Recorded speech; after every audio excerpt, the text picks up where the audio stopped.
The execution chamber smelled of disinfectant and fear.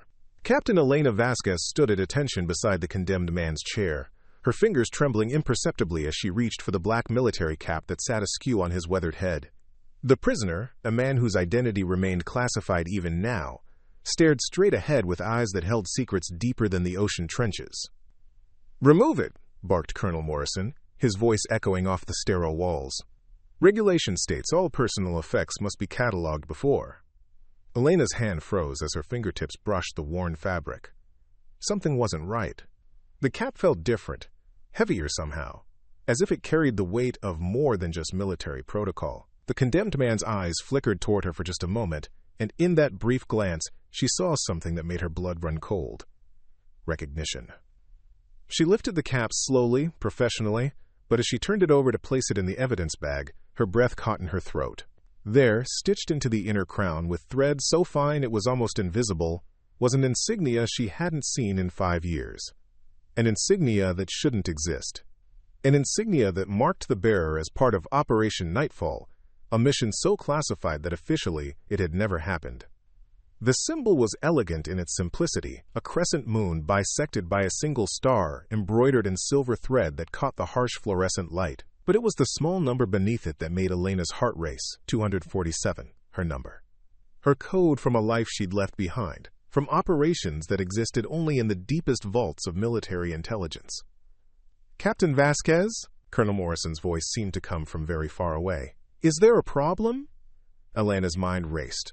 The man sitting in the execution chair was supposed to be a traitor, a double agent who had sold state secrets to foreign powers. But the insignia told a different story entirely. It told the story of Agent 247's handler, the man who had guided her through 3 years of the most dangerous intelligence work the military had ever undertaken, the man she had believed was dead. "No problem, sir," she managed, her voice steady despite the earthquake happening inside her chest. She folded the cap carefully, ensuring the insignia remained hidden, and placed it in the regulation bag. "Just following protocol," quote. But as she stepped back into formation, Elena's mind was already working, calculating, planning. Because if Marcus Chen, Agent 063, her former handler, the man who had saved her life more times than she could count, was alive and sitting in that chair, then everything she had been told about his death, about Operation Nightfall, about her own past, was a lie. And if it was a lie, then someone with access to the highest levels of military intelligence had wanted Marcus Chen dead for 5 years, and had finally found a way to make it happen legally. The general in charge of the execution hadn't arrived yet, but Elena knew she was running out of time. Whatever secrets Marcus was taking to his grave, whatever truths were buried with Operation Nightfall, they were about to die with him unless she could find a way to... "Ten Hut!" The command rang through the chamber as General Patricia Hawthorne entered, her silver stars gleaming under the lights. Elena snapped to attention with the others, but her mind continued racing. General Hawthorne had been the one to sign the execution order. She had also been the one to classify Operation Nightfall so deeply that most of the participants' records had been erased entirely. Too many coincidences, too many connections. And now Marcus was here, carrying Elena's code number in his cap like a message from beyond the grave of their shared past. Before we dive deeper into this incredible story, I want to take a moment to thank you for watching. Creating and narrating these detailed, novel-length stories takes tremendous time and research to bring you the most engaging content possible. We're embarking on a journey of nearly 50,000 words together. That's a full novella. If you're already hooked by what you've heard, please show your support by hitting that like button, sharing this story with someone who would enjoy it, and subscribing to the channel. Don't forget to ring the notification bell so you never miss our latest stories. This is going to be an epic adventure, so get comfortable. And let's continue with this remarkable tale. Elena had always prided herself on compartmentalizing her emotions, but as General Hawthorne approached the execution platform, she felt those carefully constructed walls beginning to crumble. Marcus Chen sat motionless in the chair, his hands secured behind his back with regulation restraints. He was thinner than Elena remembered, his black hair now streaked with premature gray. But his posture remained unmistakably that of a career intelligence officer. Even facing death, he maintained the alert stillness of a man accustomed to waiting for exactly the right moment to act. Quote, "Has the condemned been informed of his rights?" General Hawthorne asked, her voice carrying the crisp authority of 3 decades in military service. She was a small woman, barely 5 feet tall, but her presence commanded the room with the force of absolute certainty. "Yes, ma'am," Colonel Morrison replied. "Agent Chen has declined to make a final statement." Agent Chen, so they were acknowledging his intelligence background, at least partially. Elena filed that detail away while studying General Hawthorne's face for any sign of recognition, any hint that she knew more about Marcus's identity than the sanitized file suggested. But the general's expression remained professionally neutral as she reviewed the execution order on her tablet. The charges, General Hawthorne read aloud, include treason against the United States, espionage on behalf of foreign powers, and the unauthorized disclosure of classified materials resulting in the deaths of American personnel overseas. She looked up from the tablet. "These are serious charges, Agent Chen. Are you certain you have nothing to add in your defense?" For the first time since Elena had entered the chamber, Marcus spoke. His voice was rougher than she remembered, scarred by whatever he had endured over the past 5 years, but the intelligence behind it remained sharp. "General, the only defense I would offer is that history will prove the truth of my actions, regardless of how they are characterized today." His eyes moved briefly to Elena, so quickly that only someone watching for it would have noticed. Sometimes the greatest loyalty requires the appearance of betrayal. Elena's breath caught. Those were nearly the exact words Marcus had spoken to her during their final briefing for Operation Nightfall. When he had explained why their mission required them to disappear so completely that even their own government would believe them dead or rogue. The operation had been designed to infiltrate a network of military contractors who were selling American weapons technology to hostile nations. But it had required Elena to assume a false identity so deep that she had essentially ceased to exist as Captain Elena Vasquez for 3 years. The memories came flooding back. Prague safe houses, narrow escapes in Ankara, and that Berlin warehouse where she'd discovered how deep the corruption ran. After 2 years of deep cover work, it had all ended abruptly. Marcus had vanished during their final mission in Moscow. Elena had waited at the extraction point for 36 hours before receiving orders to abort and return home. She had been debriefed, reassigned, and told that Operation Nightfall was classified beyond her clearance level. She had grieved for Marcus, believing him dead in Moscow. The thought that he had been alive all this time facing execution for treason. "Captain Vasquez," General Hawthorne's voice cut through Elena's spiral of memories. "Please bring me the personal effects." Elena stepped forward with the evidence bag, her movements automatic despite the chaos in her mind. As she handed the bag to the general, their eyes met briefly, and Elena saw something flicker in the older woman's gaze. A moment of what might have been recognition, or warning, or both. General Hawthorne opened the bag and removed Marcus's cap, turning it over in her hands with the casual efficiency of someone accustomed to handling evidence. Elena held her breath, waiting for the moment when the general would discover the hidden insignia, knowing that whatever happened next would determine not only Marcus's fate, but potentially her own. But instead of examining the cap closely, General Hawthorne set it aside and continued with the other items. A wallet containing identification documents Elena was certain were forged, a simple silver watch that looked like standard military issue, and a small notebook bound in black leather. "Agent Chen," the general said, holding up the notebook, "this contains what appear to be coded entries. Are you willing to provide the cipher?" Marcus's smile was barely perceptible, but Elena caught it. She had seen that expression before, usually right before he revealed that he had been 3 steps ahead of everyone else in the room. "General, if I were to provide that cipher, I suspect you would find it contains information that would be uncomfortable for certain parties to have made public." His eyes moved Colonel Morrison, then back to the general. Perhaps it would be better for all concerned if that particular notebook remained unread. Elena noticed Morrison stiffen slightly at Marcus's words, his jaw tightening in a way that suggested more than professional interest in the proceedings.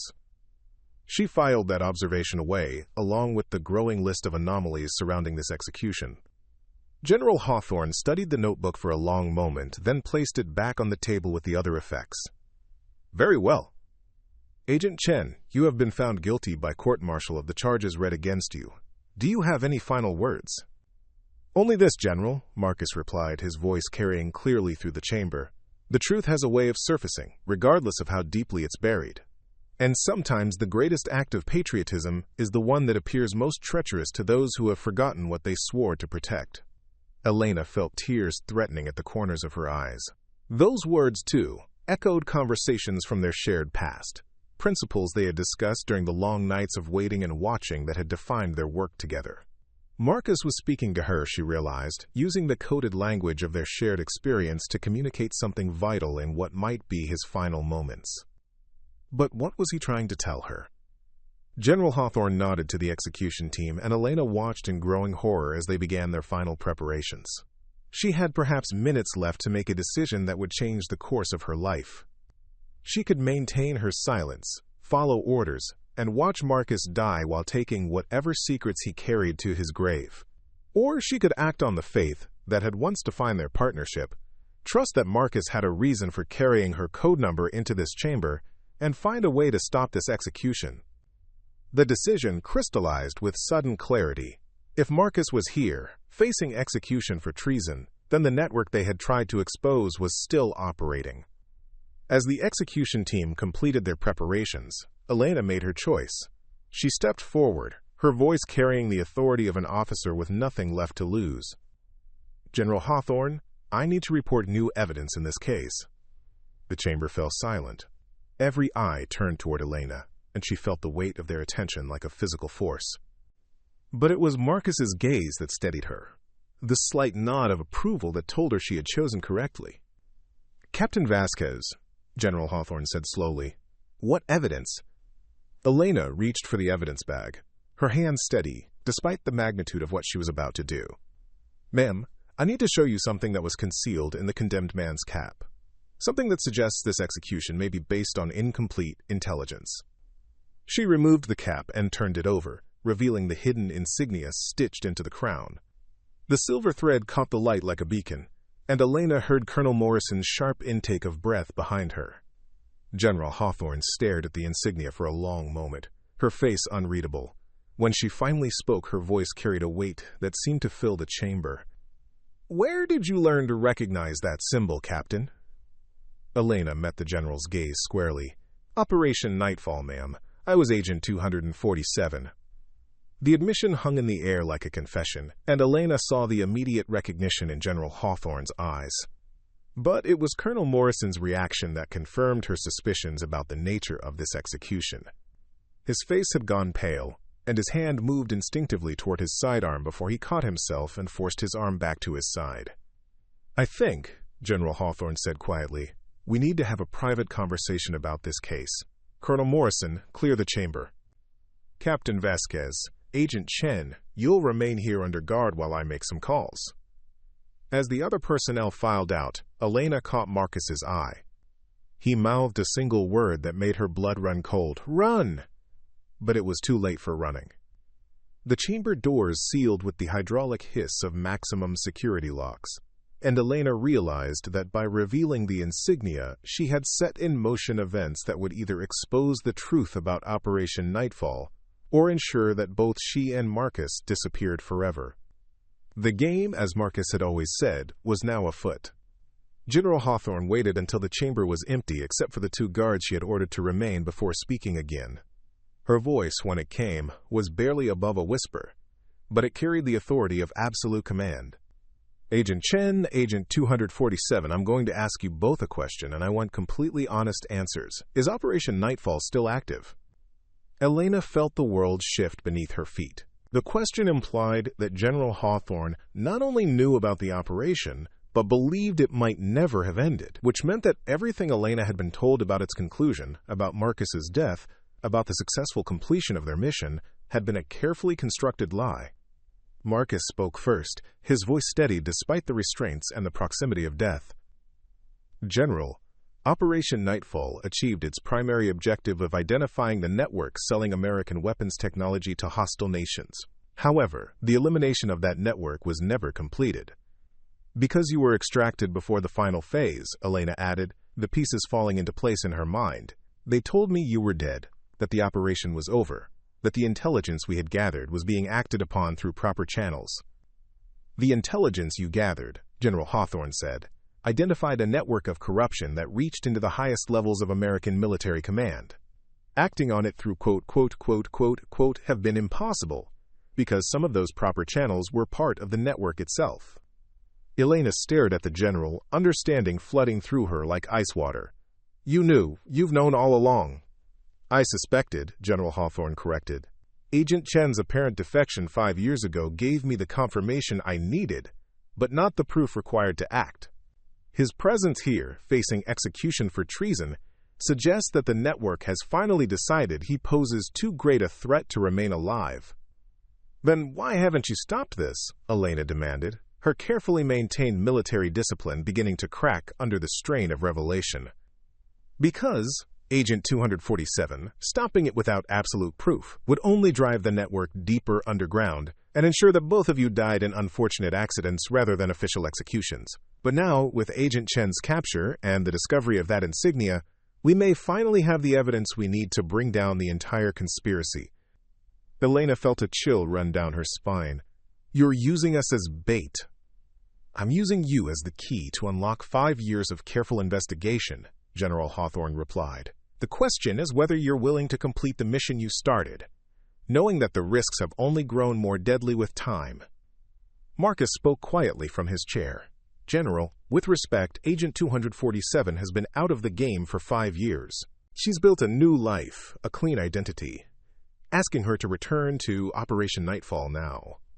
I'm asking her to help me save both your lives and potentially prevent a war, General Hawthorne interrupted. The network you identified has grown significantly since your disappearance, Agent Chen. They're no longer content with selling American technology to foreign powers. They're actively working to destabilize American military operations overseas, and they're very close to succeeding. Elena's mind raced through the implications. If what General Hawthorne was saying was true, then the corruption she and Marcus had uncovered was not only still active, but had metastasized into something far more dangerous than they had ever imagined. What do you need us to do? Elena asked, surprised by the steadiness of her own voice. General Hawthorne smiled for the first time since entering the chamber, and Elena saw in that expression the steel that had made her one of the most respected officers in the American military. I need you to die, Agent 247, both of you, officially, completely, and convincingly. And then I need you to complete the mission you started 5 years ago. As the weight of the general's words settled over the chamber, Elena realized that her life as Captain Elena Vasquez was about to end, whether she chose it or not. The only question was whether she would die as a patriot or a traitor, and whether the truth about Operation Nightfall would die with her. The chamber's intercom crackled to life, interrupting her thoughts. Colonel Morrison's voice filled the room, tense with barely controlled urgency. General Hawthorne, we have a situation. There's been a security breach in the evidence storage facility. Someone has accessed files related to historical intelligence operations. Elena saw General Hawthorne's eyes narrow, and she understood immediately what the timing of this breach meant. The network had discovered that their secrets were no longer safe, and they were moving to eliminate all evidence of their existence, starting with the 2 people who knew the most about their operations. Colonel Morrison, General Hawthorne said calmly, seal the facility. No one enters or leaves without my direct authorization. Ma'am, I should inform you that the breach appears to have originated from within the command structure. We may have a security problem at the highest levels. Elena caught Marcus's eye and saw her own understanding reflected there. Colonel Morrison wasn't reporting a security breach. He was announcing that the network had decided to make their move. And they were starting by isolating General Hawthorne from any potential backup. The execution chamber had just become a trap, and they were all caught in it. The silence that followed Colonel Morrison's announcement stretched taut as a tripwire. Elena could hear her own heartbeat in her ears, amplified by the sterile acoustics of the execution chamber. General Hawthorne stood motionless beside Marcus's chair, her hand resting casually on her service weapon, but Elena could see the tension in the older woman's shoulders. General, one of the guards spoke hesitantly. Should we maintain lockdown protocols? Before General Hawthorne could respond, the chamber's main door hissed open. Colonel Morrison entered, flanked by 4 military police officers Elena didn't recognize. Their uniforms were correct. They're bearing professional, but something about their positioning, too spread out, too ready, set off every alarm bell in Elena's trained mind. General Hawthorne, Morrison said, his voice carrying a formality that hadn't been there before. I'm afraid we have a developing situation that requires your immediate attention. There are questions about the security clearance of certain personnel involved in today's proceedings. Elena felt the hairs on the back of her neck rise. Morrison's eyes had moved to her when he mentioned personnel, but there was something else in his gaze. A coldness that suggested this confrontation had been planned long before the discovery of the insignia. What kind of questions, Colonel? General Hawthorne asked, her voice betraying nothing of whatever calculations were running behind her sharp eyes. Questions about Captain Vasquez's access to classified materials during her previous assignment. Morrison produced a tablet and began reading from it with theatrical precision. It appears that Captain Vasquez may have had unauthorized contact with foreign intelligence services during what was supposedly a routine training assignment in Eastern Europe 5 years ago. Elena's blood turned to ice. They were manufacturing evidence, creating a paper trail that would justify whatever they planned to do next. But the specificity of the accusation told her something more disturbing. They knew exactly who she was and what Operation Nightfall had involved. Colonel Morrison, she said, her voice steady despite the growing danger, I'd like to see the documentation supporting those allegations. Morrison's smile was razor-thin. I'm afraid that documentation is classified above your current clearance level, Captain. In fact, given the nature of these allegations, I'm going to have to ask you to surrender your weapon and submit to immediate detention pending a full investigation. Elena's hand moved instinctively toward her sidearm, but she stopped when she saw General Hawthorne's almost imperceptible shake of the head. The general was right. Drawing a weapon now would only provide justification for whatever Morrison had planned. General, Marcus spoke from his chair, his voice cutting through the tension like a blade. Perhaps Colonel Morrison could explain how he gained access to classified files about operations that officially never existed. The question hung in the air like an accusation, and Elena saw Morrison's carefully controlled expression flicker for just a moment. It was enough to confirm what she had begun to suspect. Morrison wasn't just following orders from higher up the chain of command. He was part of the network they had been hunting. Agent Chen, Morrison replied, your security clearance was revoked upon your capture and conviction for treason. You have no standing to question the handling of classified materials. Actually, General Hawthorne interjected quietly, Agent Chen raises an interesting point. Colonel Morrison, these files you're referencing, who authorized your access to them? Elena watched Morrison's face carefully and saw the moment when he realized that General Hawthorne wasn't going to play along with whatever script he had expected. His stance shifted subtly, and the 4 MPs with him adjusted their positions in response to some unspoken signal. General, I think there may be some confusion about the chain of command here, Morrison said, his voice taking on a harder edge. I have direct authorization from Pentagon Intelligence to investigate potential security breaches related to this execution. That authorization supersedes local command authority. Elena felt her chest tighten.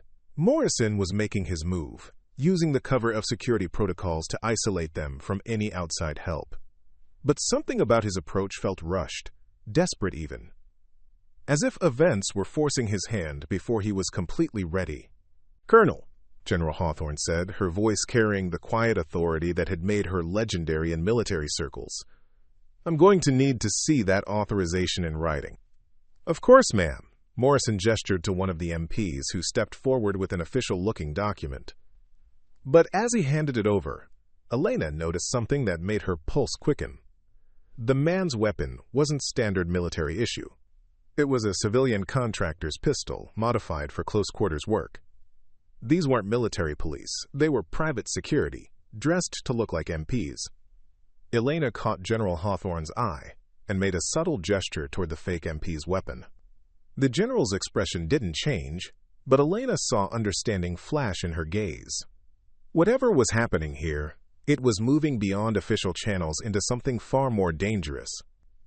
This authorization, General Hawthorne said, studying the document, appears to be signed by Assistant Secretary of Defense Jonathan Crawford. Interesting choice, considering that Secretary Crawford died in a car accident 3 weeks ago. Elena felt the temperature in the room drop several degrees. Morrison's face had gone pale, but his hand was now resting openly on his weapon. General, I think there's been some administrative confusion, he said, but his voice lacked conviction. Perhaps we should continue this discussion in a more secure location. I think, Marcus said quietly from his chair, that this conversation is already taking place in the most secure location possible. The question is whether everyone in this room is cleared for what's really being discussed.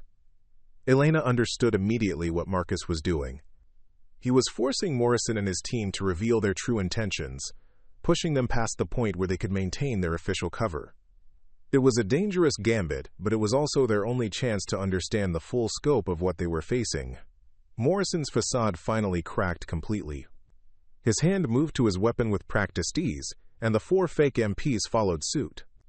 But instead of pointing their weapons at the prisoners, they aimed them at General Hawthorne. "General," Morrison said, his voice now carrying the cold professionalism of a man who had dropped all pretense, "I'm afraid you're going to need to come with us. There are some people who would very much like to discuss your recent interest in classified operations that were supposed to remain buried." Quote, Elena felt her training kick in, muscle memory taking over as she assessed the tactical situation. 5 armed hostiles, 1 friendly general, 1 restrained ally, and herself. The odds were bad, but not impossible if she could create enough confusion to even them out. "And if I refuse?" General Hawthorne asked, her voice steady despite the weapons pointed at her. Preparing and narrating this type of story took us long efforts and hard work. So if you are enjoying the story, please consider subscribing to our channel. Then this execution will proceed as scheduled, with the unfortunate addition of 2 more casualties who died attempting to interfere with a legitimate military operation. Morrison's smile was completely devoid of warmth.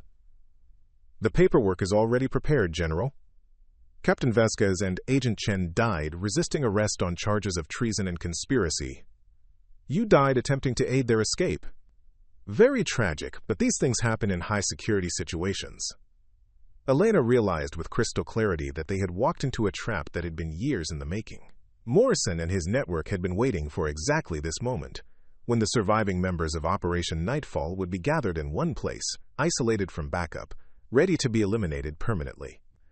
But they had made one crucial mistake. They had underestimated the general they were trying to intimidate. General Hawthorne smiled, and Elena saw in that expression something that would have terrified her if she had been standing on the other side of those weapons. "Colonel Morrison," the general said conversationally, "how long have you been working for Meridian Dynamics?" Elena's breath caught. Meridian Dynamics had been the primary target of Operation Nightfall, the defense contractor that had been selling American weapons technology to hostile nations. If Morrison was connected to them, it meant the network they had been fighting had successfully infiltrated military command at the highest levels. Morrison's face went white. "I don't know what you're talking about, General." "Of course you do." Richard Morrison, formerly of Army Intelligence, recruited by Meridian Dynamics in 2018 to provide intelligence about potential investigations into their overseas operations. Current salary, $300,000 per year plus bonuses for special operations like today's execution. Elena stared at General Hawthorne in amazement. The general hadn't just suspected Morrison's involvement. She had been investigating him specifically. "You've been building a case," Elena said, understanding flooding through her. "For 3 years," General Hawthorne confirmed.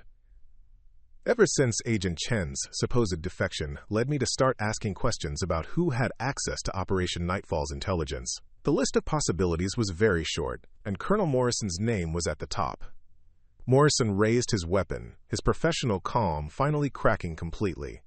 "General, you're going to regret interfering with operations beyond your clearance level." "Actually, Colonel, I think you're going to regret underestimating exactly what my clearance level includes." General Hawthorne pressed a button on her uniform that Elena hadn't noticed before. Immediately, alarms began blaring throughout the facility, and emergency lights bathed the chamber in pulsing red. "Facility lockdown initiated," an automated voice announced. "All personnel remain in current positions. Security teams respond to Level 1 emergency protocol." Morrison spun toward the door, but it was too late. Elena could hear the sound of boots in the corridors outside. Real military personnel responding to the general's emergency signal. "You see, Colonel," General Hawthorne said calmly, "while you were planning your little execution, I was planning something rather more comprehensive. Agent Chen's capture wasn't an unfortunate accident. It was the final piece of evidence I needed to bring down your entire network." Elena felt a surge of hope mixed with admiration. General Hawthorne hadn't just been investigating Morrison. She had been using Marcus's situation as bait to force the entire conspiracy into the open. But Morrison wasn't finished. With the desperate fury of a trapped animal, he raised his weapon toward Marcus, his intention clear. If he couldn't escape, he would at least eliminate the witness who could expose his employers. Elena moved without thinking, ignoring the screaming pain in her shoulder as she dove toward Morrison, knowing she was too far away to reach him before he fired, but hoping to at least disrupt his aim. The shot rang out in the confined space like thunder, and Elena felt something punch into her shoulder with the force of a sledgehammer. She hit the ground hard, her vision swimming, but she could see that her desperate lunge had worked. Morrison's shot had gone wide, missing Marcus by inches. Through the haze of pain and adrenaline, Elena heard more gunshots, shouts, and the sound of the chamber door bursting open. Real security forces flooded into the room, and she saw Morrison and his fake MPs surrounded and disarmed with professional efficiency. General Hawthorne knelt beside her, pressing something against the wound in her shoulder. "Easy, Agent 247, the cavalry has arrived." Elena tried to speak, but her voice came out as barely a whisper. "Marcus?" "Agent Chen is fine. And thanks to your actions today, we finally have everything we need to bring down Meridian Dynamics and their network of corruption."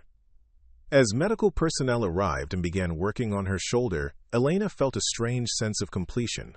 Operation Nightfall, which had begun 7 years ago with a simple mission to investigate weapons trafficking, was finally reaching its conclusion. But she suspected that the real work, unraveling the full extent of the conspiracy they had uncovered, was just beginning.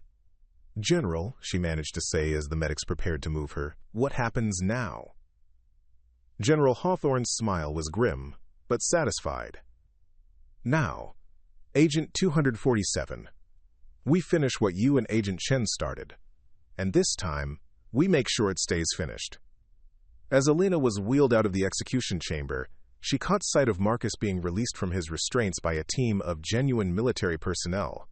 Their eyes met across the room, and she saw in his expression the same mixture of relief and determination that she felt. They had survived the trap, exposed the conspiracy, and lived to fight another day. But Elena had a feeling that the most dangerous part of their mission was still ahead of them. Networks like Meridian Dynamics didn't collapse quietly, and desperate enemies were often the most dangerous ones of all. The game, as Marcus would say, had only just begun its final round. We're deep into this incredible story now, and I hope you're as captivated as I am by these unfolding events. The amount of effort that goes into researching, writing, and narrating these novel-length stories is immense. We're talking about creating content equivalent to a published book, but it's worth it to bring you stories that truly engage and transport you to another world. If you're enjoying this journey so far, please take a second to like this video and share it with friends who appreciate great storytelling. Your support means everything and helps us continue creating these detailed, epic narratives. We still have so much more to discover together, so let's see how this situation unfolds. The military hospital's sterile smell brought back memories Elena had spent 5 years trying to forget. As she lay in the recovery room, her shoulder immobilized by surgical tape and metal pins, she found herself thinking not about the pain of the bullet wound, but about another hospital room in Berlin where she had recovered from a knife attack during Operation Nightfall. The circular nature of her situation wasn't lost on her. Once again, she was wounded in service of a mission that officially didn't exist. General Hawthorne entered without knocking, her expression grim in a way that immediately put Elena on alert. Behind her came Marcus, moving with the careful stiffness of a man whose body had endured more punishment than it should have. His execution clothes had been replaced with standard military fatigues, but Elena could see the toll that 5 years of captivity had taken on his frame. "How are you feeling, Agent 247? General Hawthorne asked, settling into the room's single chair. "Like I've been shot," Elena replied, attempting levity despite the weight she could feel in the general's demeanor. "But I'll live." More importantly, what did we learn from Morrison? Marcus moved to the window, his eyes scanning the hospital parking lot with the automatic vigilance of a man accustomed to being hunted. "Morrison is talking, but what he's telling us is worse than we anticipated." "How much worse?" Elena asked, though she suspected she already knew the answer would be more than she wanted to hear. General Hawthorne pulled out a tablet and began scrolling through what appeared to be interrogation transcripts. Meridian Dynamics wasn't just selling American weapons technology to foreign powers. They were actively manipulating American military operations to create markets for their products. Elena felt her blood chill. They were engineering conflicts? Providing intelligence to both sides of regional disputes, then selling weapons to whichever side offered the highest profit margin, Marcus confirmed, his voice tight with controlled anger.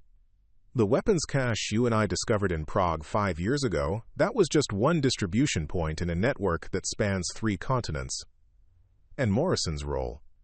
Information broker, General Hawthorne replied. He provided Meridian with advanced intelligence about American military deployments, target lists, and strategic objectives. That information was then sold to hostile forces, resulting in... She paused, and Elena saw something flicker across the general's face that looked like genuine grief.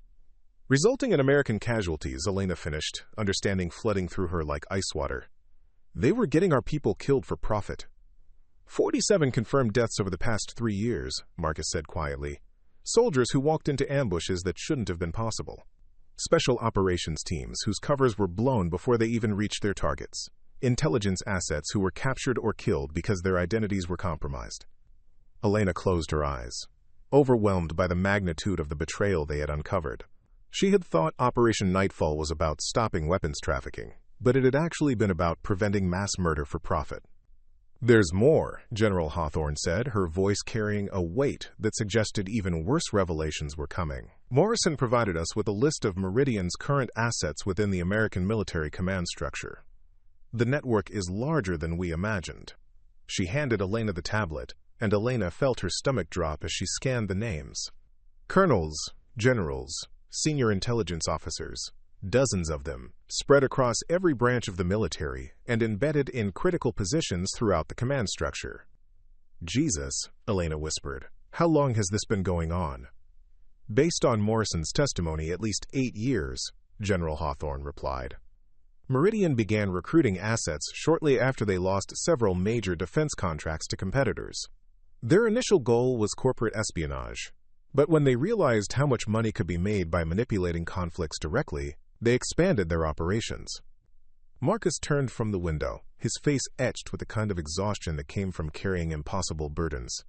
Elena, there's something else you need to know. Morrison told us why they decided to eliminate me now, after 5 years.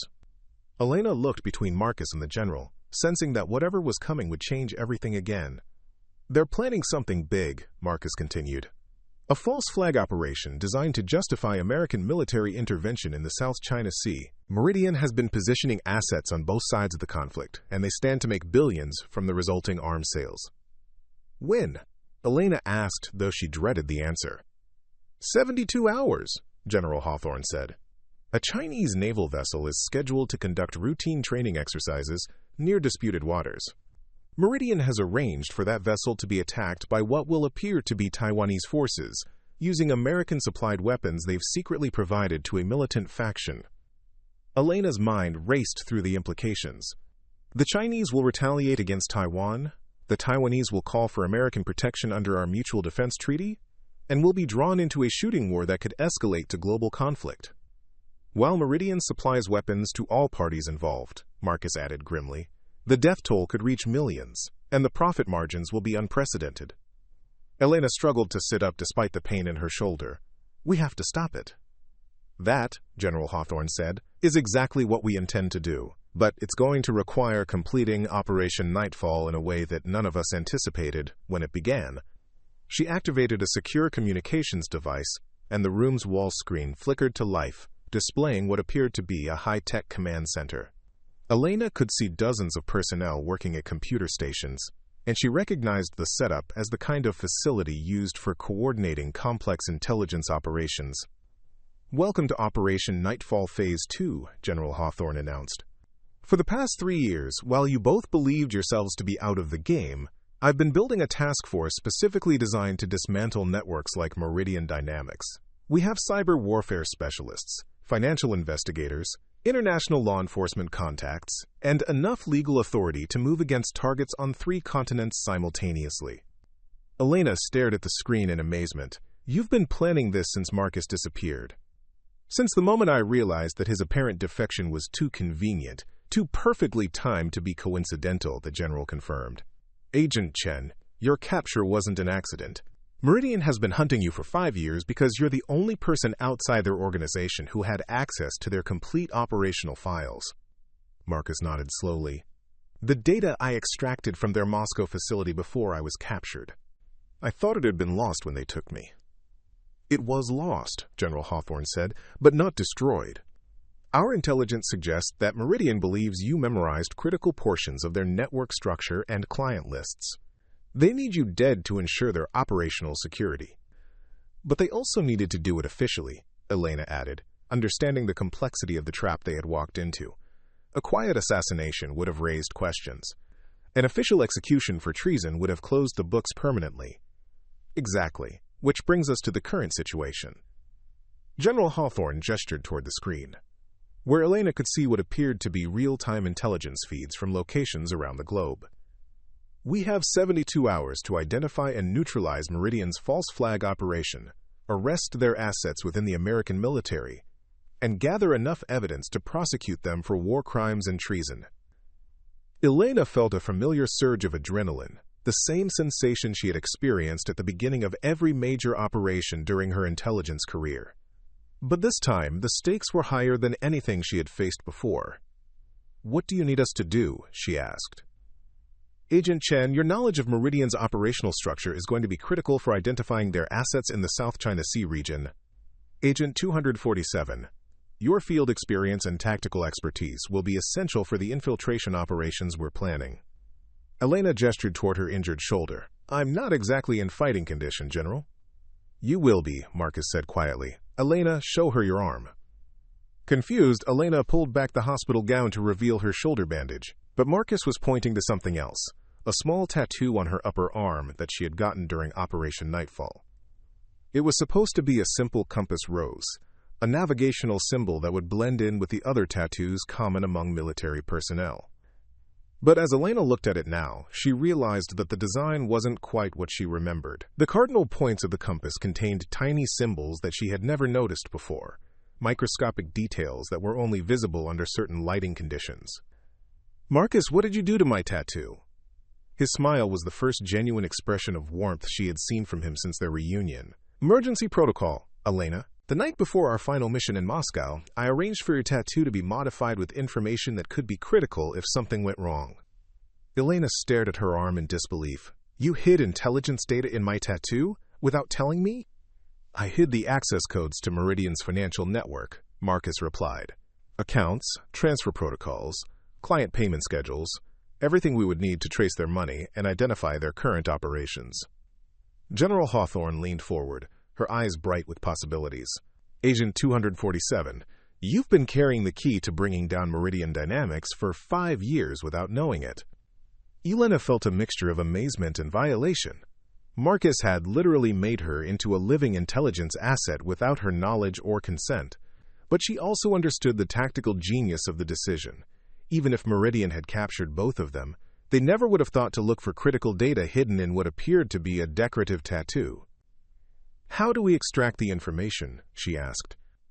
Marcus pulled out what appeared to be a standard military tablet, but as he activated it, Elena saw that it had been modified with specialized scanning equipment. UV light and digital enhancement. The symbols are encoded using a photochemical process that becomes visible under specific wavelengths. As Marcus positioned the scanner over Elena's tattoo, the room's lights dimmed automatically, and Elena watched in fascination as symbols began to appear on her skin that she had never seen before. Numbers, letters, and geometric patterns that formed a complex code covering nearly the entire compass rose design. My God, General Hawthorne breathed as the information transferred to the scanner's memory banks. Agent Chen, this is extraordinary work. It was a desperate gambit, Marcus replied, his attention focused on the data stream flowing across the tablet's screen. But it looks like it's going to pay off. Elena, according to this information, Meridian has been using a network of shell companies to fund their false flag operation. We should be able to trace the money trail directly to the people responsible for the South China Sea attack. Elena watched the data scroll past, numbers and account codes that represented millions of dollars in illegal transactions. But it was the client list that made her blood run cold. government officials, military contractors, and intelligence operatives from dozens of countries, all connected by their willingness to profit from engineered conflicts. "General," she said quietly, "this isn't just about stopping one false flag operation. This is about exposing a global network of war profiteers." "Which is exactly why we need to be extremely careful about how we proceed," General Hawthorne replied. "The people on this list have the resources and connections to eliminate anyone who threatens their operations. And now that we have their financial records, we represent an existential threat to their entire network." As if summoned by her words, the room's secure communication system chimed with an incoming priority message. General Hawthorne accepted the transmission, and Elena watched the older woman's face grow increasingly grim as she read. "What is it?" Marcus asked. "Morrison is dead," the general said quietly. "Apparent suicide in his holding cell, but the circumstances suggest otherwise. Someone with access to the detention facility wanted to ensure his silence." Elena felt a chill run down her spine. "They know we have the information." "And they're already moving to contain the damage," General Hawthorne confirmed, "which means our 72-hour timeline has just accelerated significantly. We need to move against Meridian's assets immediately, before they have time to eliminate all the evidence and disappear." Marcus was already moving toward the door, his exhaustion forgotten in the face of renewed urgency. "Elena, can you travel?" Elena tested her shoulder's range of motion, the surgical pins pulling painfully with each movement. "I can manage, but my mobility will be limited. We're going to need backup for this operation. If Meridian has the resources to eliminate Morrison in a secure military facility, they're going to be ready for us." "Backup is already in place," General Hawthorne replied, gesturing toward the command center display. "Agent 247, meet your new team." The screen shifted to show a briefing room where Elena could see approximately 20 personnel in military fatigues. But these weren't regular soldiers. Their bearing, equipment, and the intensity of their attention marked them as special operations specialists. "Delta Force?" Elena asked. "Better," General Hawthorne said with a slight smile. "These are intelligence operatives who have been working undercover within Meridian's network for the past 2 years. They know the targets, the locations, and the operational procedures we'll need to shut down the false flag operation." Elena stared at the screen in growing amazement. "You've had people inside Meridian for 2 years?" "We've had people inside Meridian since Agent Chen's capture gave us the information we needed to begin serious infiltration operations," the general confirmed. "What you're seeing is the culmination of 3 years of careful preparation." Marcus paused at the door, his expression thoughtful. "General, this is impressive. But I have to ask, how do we know that Meridian hasn't identified your undercover operatives the same way they identified me?" It was a sobering question, and Elena saw General Hawthorne's confidence flicker for just a moment before she responded. "We don't," the general admitted. "Which is why we're going to have to move fast, hit multiple targets simultaneously, and hope that our intelligence advantage is enough to overcome whatever countermeasures they've prepared." Elena struggled to her feet, her shoulder throbbing despite the pain medication, but finding she could still function. "Then we better get started." "General, what's our first target?" "Meridian's command vessel in the South China Sea," General Hawthorne replied. "A converted cargo ship that's been serving as their mobile headquarters for the false flag operation. According to the financial data from your tattoo, they've been using it to coordinate the placement of weapons and the recruitment of the militant faction that's supposed to attack the Chinese naval vessel." Elena felt her pulse quicken. "We're going after them at sea?"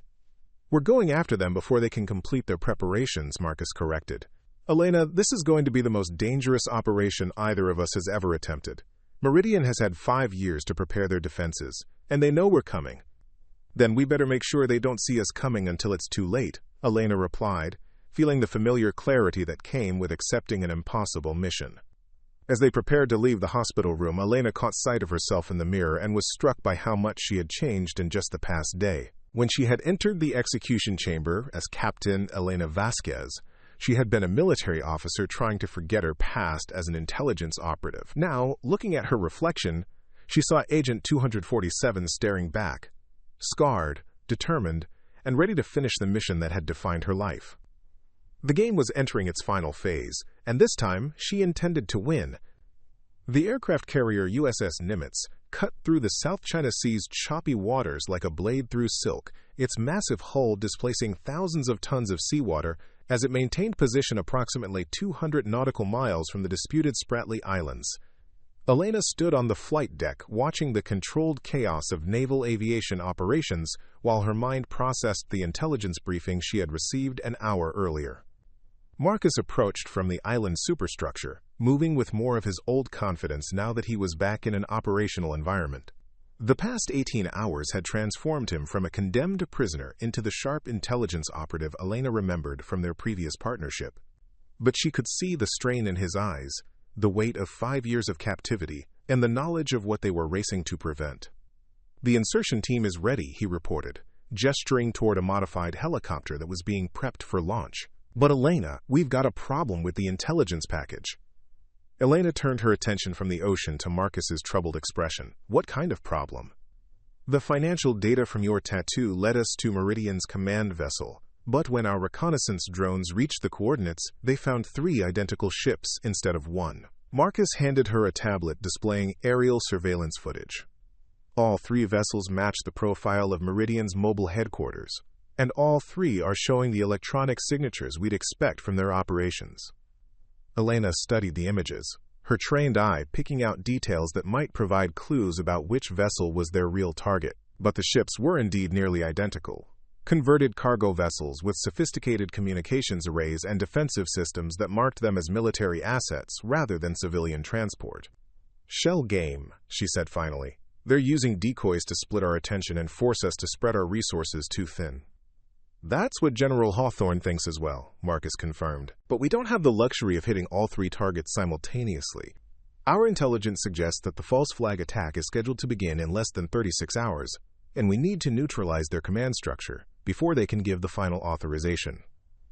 Elena handed the tablet back, her mind working through the tactical implications. "What do we know about the crew sizes and defensive capabilities?" "Each vessel appears to have approximately 50 personnel, and they're all equipped with military-grade weapons and countermeasure systems. If we choose the wrong target, we'll be walking into a heavily defended position with minimal backup, while the real command ship completes its mission."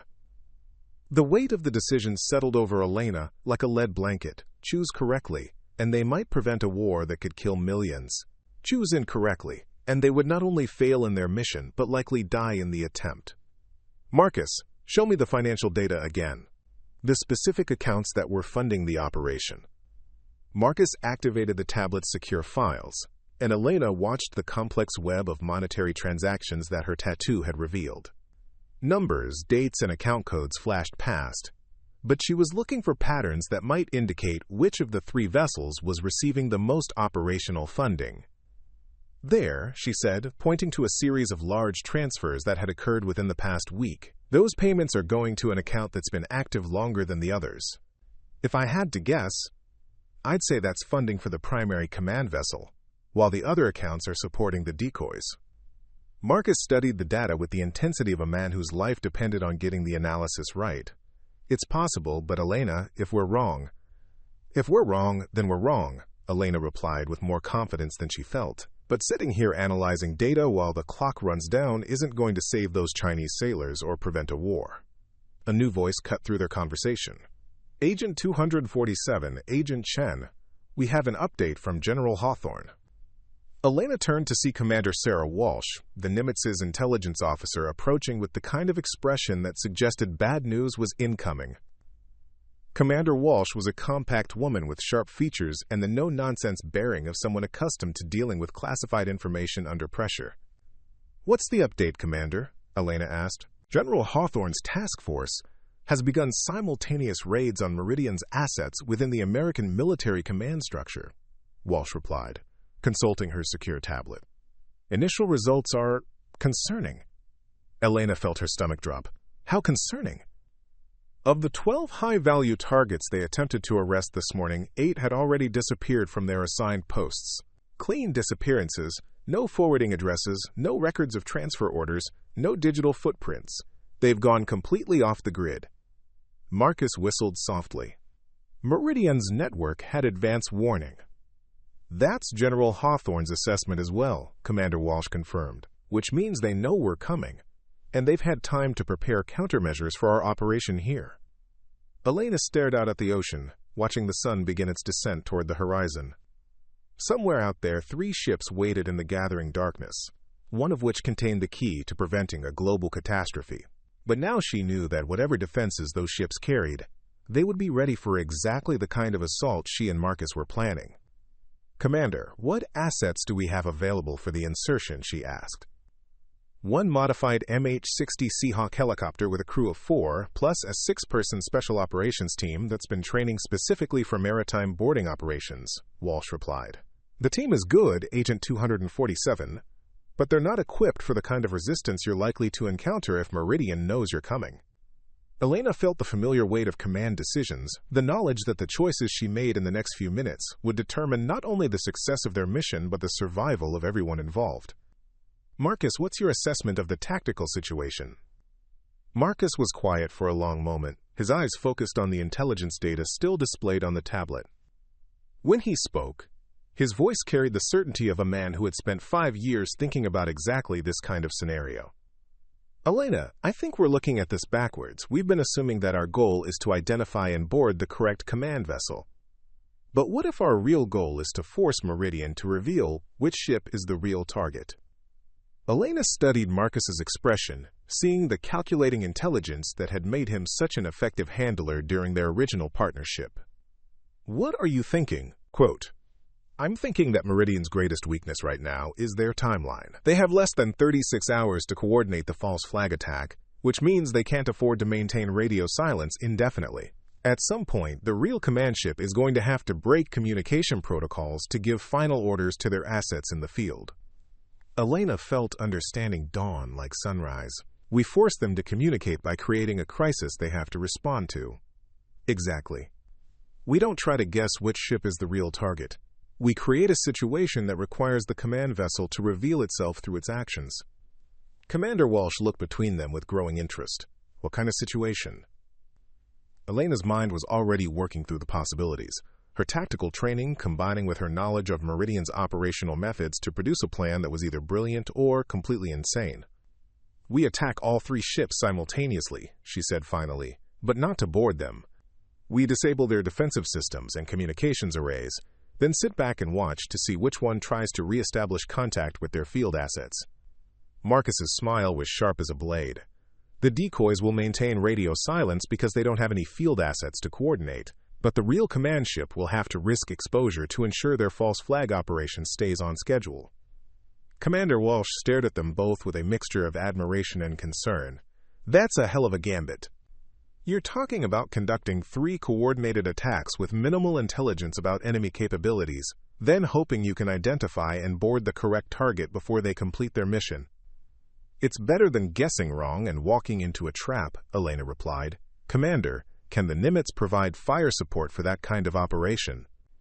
"Limited fire support," Walsh confirmed. "We can't use our main weapons systems without risking international incidents, but we can provide electronic warfare support and close air support with our fighters if the situation deteriorates." Elena looked at Marcus, seeing her own determination reflected in his gaze. "Marcus, this is your call. You know Meridian's capabilities better than anyone." Marcus was quiet for a long moment, weighing probabilities and risks with the careful precision of a man who had spent years making life-or-death decisions based on incomplete information. When he finally spoke, his voice carried absolute conviction. "Elena, I think it's our best option, but we're going to need more than 6 special operations personnel to pull this off." "What do you have in mind?" "I think it's time to call in some favors from our old Nightfall network." Elena raised an eyebrow.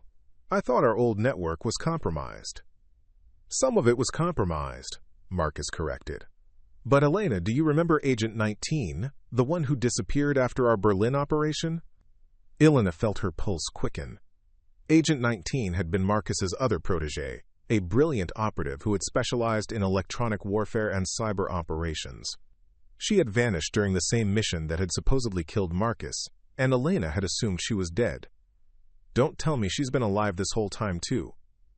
Marcus's smile widened. "Elena, meet the commanding officer of the USS Nimitz's Cyber Warfare Division." Elena spun around to stare at Commander Walsh, seeing the intelligence officer in an entirely new light. "You're Agent 19? "Sarah Walsh is my real name," the commander replied. Agent 19 was my operational designation during the 3 years I spent working with Agent Chen on deep cover assignments. When Operation Nightfall was terminated, I was reassigned to Naval Intelligence and eventually ended up here. Elena felt the pieces of a much larger puzzle clicking into place. General Hawthorne has been positioning Nightfall veterans in key positions throughout the military command structure. For 3 years, Commander Walsh confirmed. We've been waiting for the right moment to complete the mission we started. Elena, Agent Chen, welcome back to Operation Nightfall. As the sun continued its descent toward the horizon, Elena felt the familiar sensation of stepping across a threshold from which there would be no return. In a few hours, she would be leading a commando assault against 3 heavily defended ships in international waters, with the fate of millions hanging in the balance. But for the first time since she had discovered the hidden insignia in Marcus's cap, she felt like they might actually have a chance of winning. Commander Walsh, she said, let's brief the assault team. We have work to do. As they headed toward the briefing room, Elena caught sight of her reflection in the carrier's windows and saw Agent 247 staring back, scarred, determined, and ready to finish what they had started 5 years ago. The endgame was about to begin. Elena paused at the entrance to the briefing room, struck by a sudden realization that made her blood run cold. Marcus, Sarah, there's something we need to consider before we commit to this operation. Both operatives turned toward her, recognizing the tone that suggested a critical flaw in their planning. If General Hawthorne has been positioning Nightfall operatives throughout the military for 3 years, and if Meridian has been hunting us for 5 years, Elena paused, letting the implications sink in. How do we know this entire operation isn't exactly what Meridian wants us to do? The question hung in the air like a challenge, and Elena saw understanding dawn in Marcus's eyes. You think we're walking into another trap, he said quietly. I think, Elena replied, that we need to consider the possibility that everything we think we know about this situation has been carefully orchestrated to bring us to exactly this point, at exactly this time, in exactly this location. Commander Walsh's expression had gone very still. Elena, what are you suggesting? I'm suggesting that maybe the real question isn't which of those 3 ships is Meridian's command vessel. Maybe the real question is why they want us to attack those ships in the first place. As the weight of that possibility settled over them, Elena realized that Operation Nightfall was about to become far more complicated than any of them had anticipated. The briefing room aboard the USS Nimitz felt smaller than it should have, compressed by the weight of revelations that threatened to collapse Elena's understanding of everything they had accomplished in the past 48 hours. She sat across from Marcus and Commander Walsh, studying satellite photographs of the 3 Meridian vessels while her mind raced through possibilities that grew more disturbing with each passing minute. Explain it to me again, Marcus said, his voice carrying the careful neutrality of a man trying to avoid accepting an unthinkable conclusion. You think General Hawthorne is compromised? Elena pointed to the timeline they had constructed on the briefing room's digital display. Look at the sequence of events, Marcus. You're captured 5 years after your supposed death, just as Meridian is preparing their largest false flag operation ever. I discover your insignia at exactly the right moment to alert General Hawthorne. Morrison reveals himself as a Meridian asset at exactly the right time to provide us with financial intelligence. And now we find ourselves positioned to attack 3 ships that are conveniently located within striking distance of American naval assets. Commander Walsh leaned back in her chair, her expression troubled. Elena, you're describing a level of coordination that would require years of planning and access to the highest levels of military intelligence. Yes, Elena replied grimly, I am.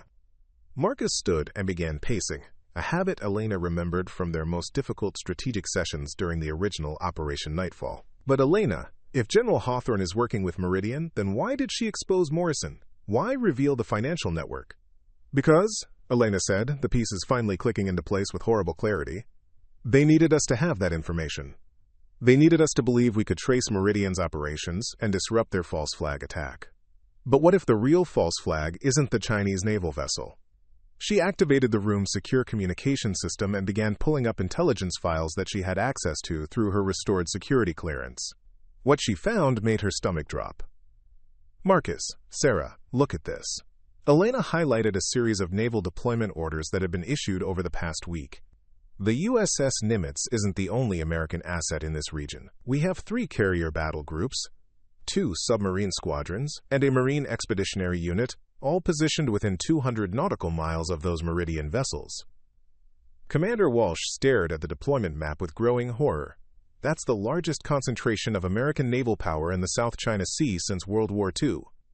And it's all here, Elena continued, because General Hawthorne convinced the Joint Chiefs that we needed overwhelming force to stop Meridian's false flag operation.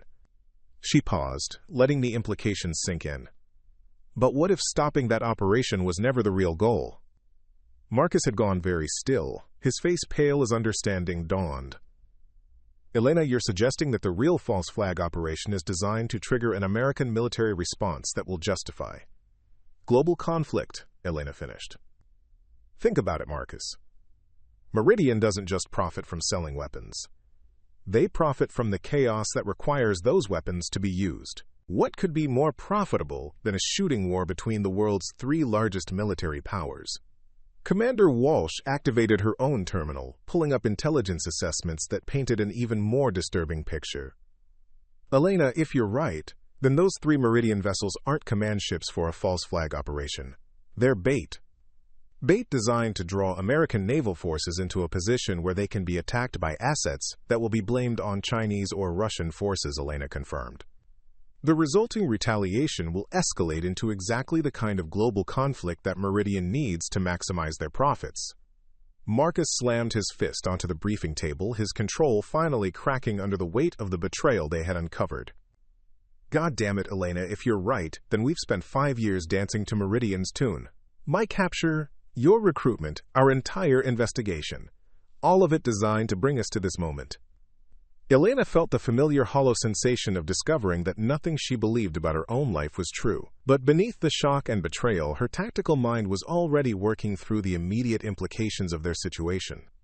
Marcus, Sarah, if I'm right about this, then we're not just walking into a trap. We're the trap. Our attack on those vessels is going to be the incident that triggers the broader conflict.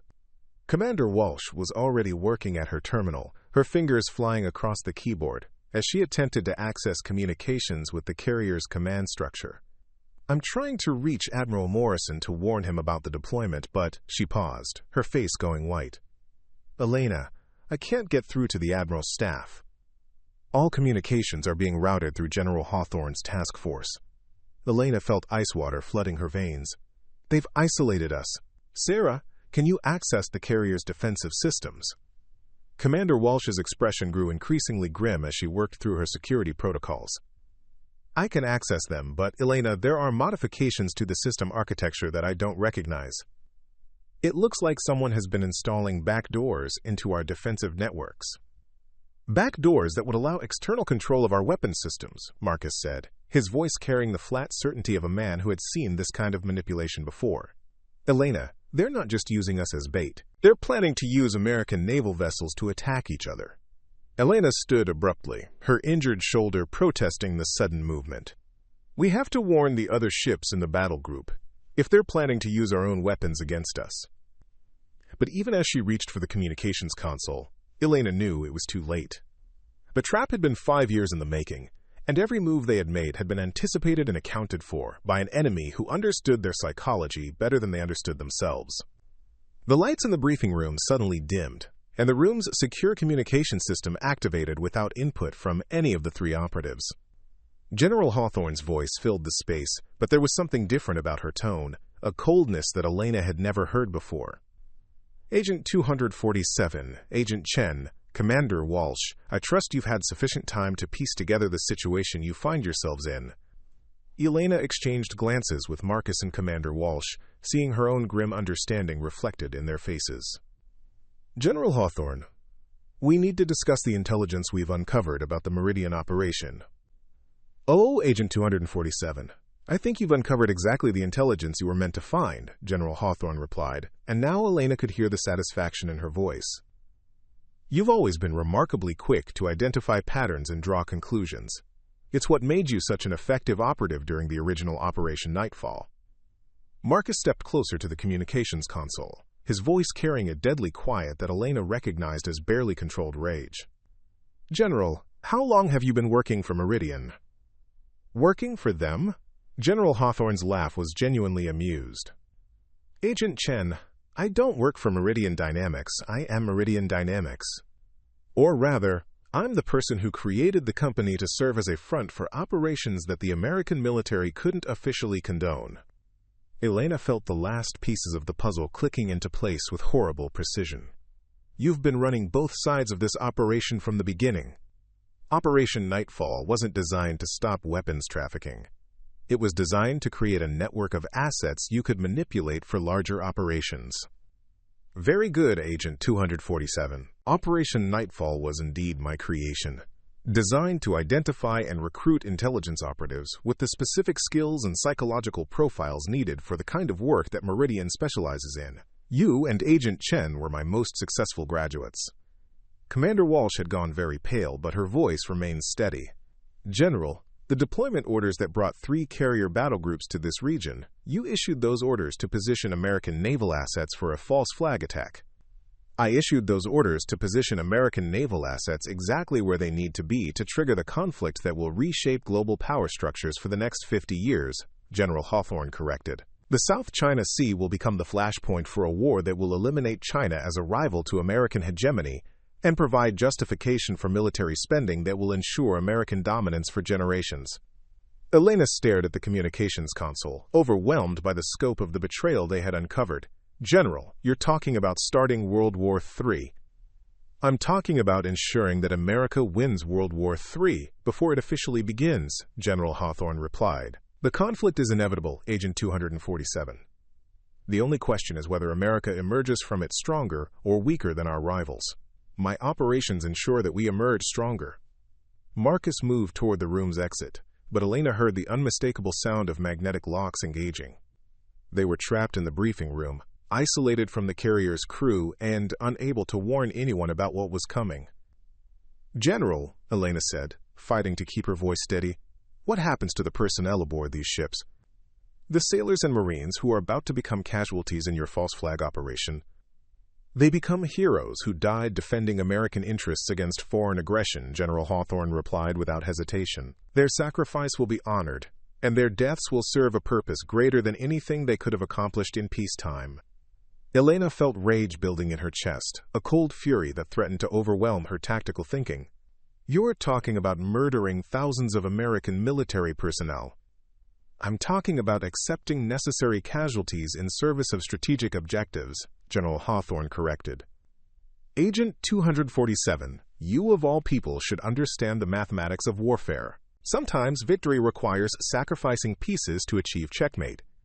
Commander Walsh had continued working at her terminal throughout the conversation, and now she looked up with an expression that mixed hope with desperation. Elena, Marcus, I think I can access the carrier's emergency communications system. It's an older network that doesn't appear to have been compromised. Elena moved toward Commander Walsh's position, but Marcus caught her arm. Elena, even if we can warn the other ships, what can they do? If General Hawthorne has been planning this for years, she'll have contingencies for every possible response. Elena looked into Marcus's eyes and saw the same despair that was threatening to overwhelm her own resolve. They had spent their entire careers believing they were serving their country, only to discover that they had been pawns in a conspiracy designed to manipulate America into a war that would kill millions. But beneath the despair, Elena felt something else stirring, the same stubborn determination that had kept her alive through 3 years of deep cover operations and 5 years of believing that the work she had done mattered. Marcus, maybe we can't stop what's coming, but we can make sure that when it happens, the world knows the truth about who was responsible.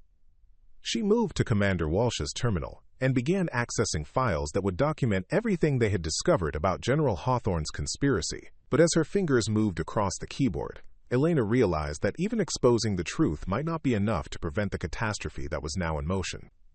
Elena, Marcus said quietly, look at the timeline. Elena glanced at the chronometer display and felt her heart sink. They had been in the briefing room for nearly 2 hours, analyzing intelligence and uncovering the scope of General Hawthorne's operation, which meant that whatever the general had planned for the American naval forces in the South China Sea was probably already beginning. Commander Walsh confirmed Elena's fears with a grim shake of her head. I'm monitoring the fleet communications network, and I'm seeing movement orders being transmitted to all battle group commanders. They're being positioned for what appears to be a coordinated response to an imminent threat. A threat that General Hawthorne is about to create, Elena said, understanding the final piece of the conspiracy. Sarah, can you tell what kind of orders are being transmitted? Quote, Commander Walsh's face went pale as she read the intercepted communications. Elena, the orders are directing all ships to prepare for immediate engagement with hostile forces. Rules of engagement have been modified to authorize preemptive strikes against any vessel that displays aggressive intent. Elena felt the trap closing around them with mechanical precision. She's priming our forces to shoot first and ask questions later. When the false flag attack begins, our ships will respond with overwhelming force, exactly as she planned. Marcus moved to the room's single porthole, staring out at the darkening ocean, where thousands of American sailors and Marines were unknowingly moving into position for their own destruction. Elena, we have to find a way to stop this. Even if it costs our lives, we can't let this happen. Elena was about to respond when the briefing room's light suddenly cut out, plunging them into complete darkness. Emergency lighting flickered on a moment later, bathing everything in an eerie red glow that made the small space feel like the interior of a tomb. Ladies and gentlemen, General Hawthorne's voice returned to the communications system. I regret to inform you that the USS Nimitz has just detected multiple missile launches from hostile vessels in our immediate vicinity. All hands are to prepare for combat operations. Elena felt her blood turn to ice. She's starting the false flag attack.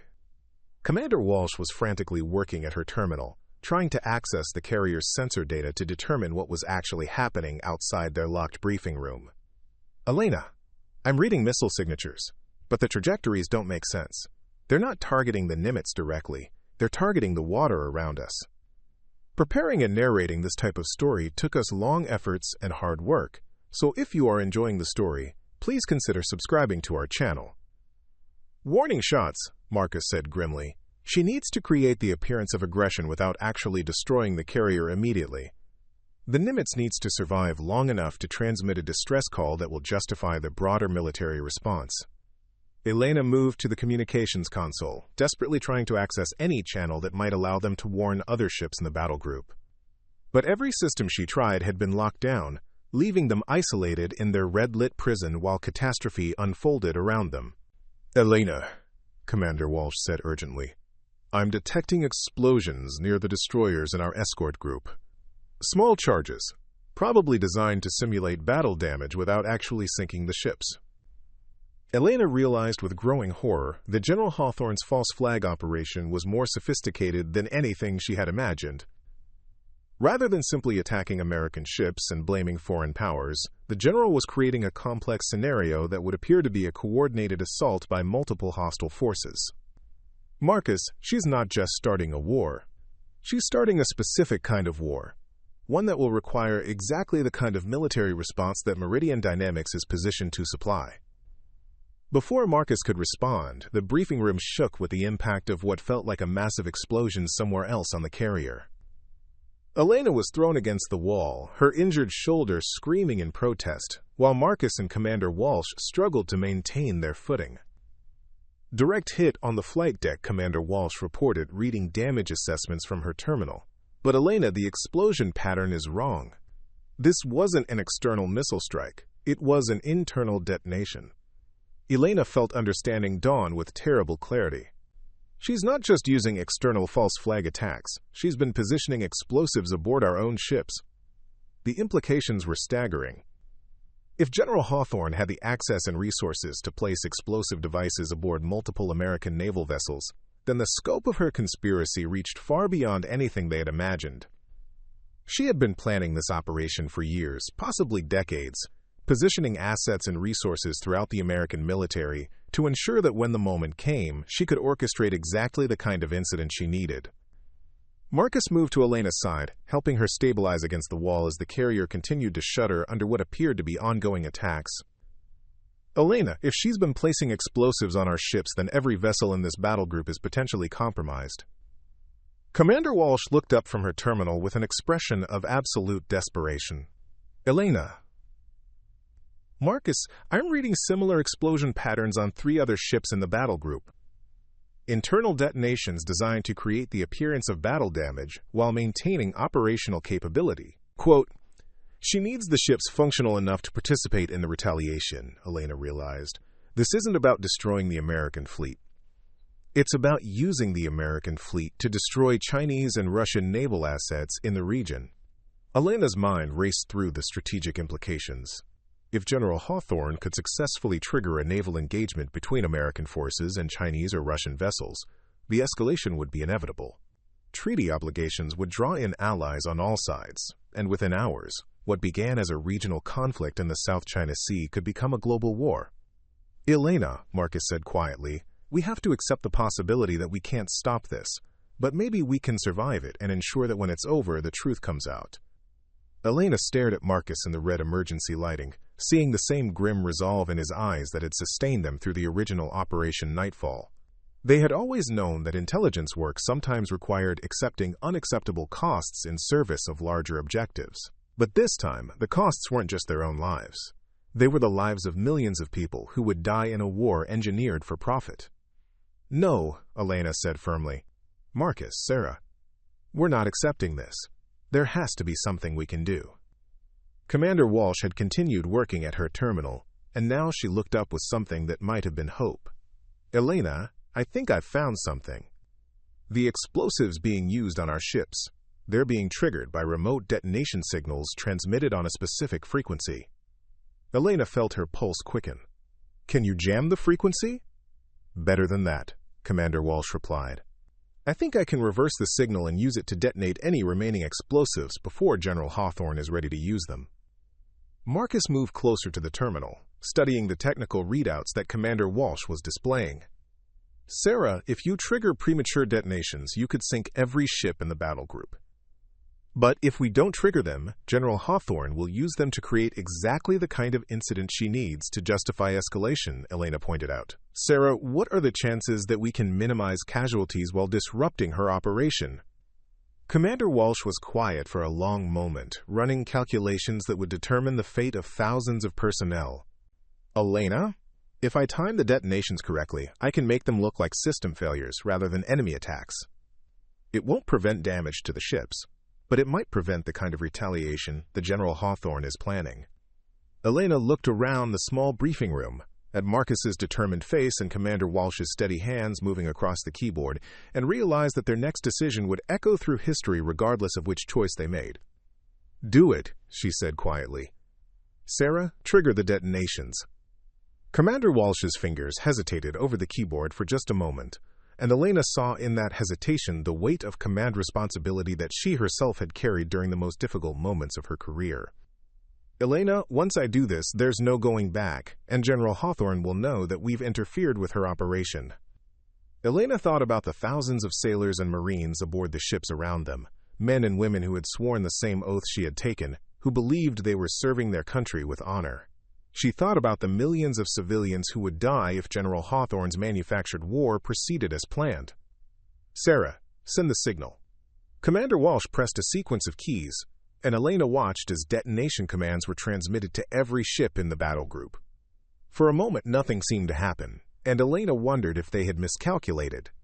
If General Hawthorne's conspiracy was so sophisticated that even their desperate countermeasure would fail.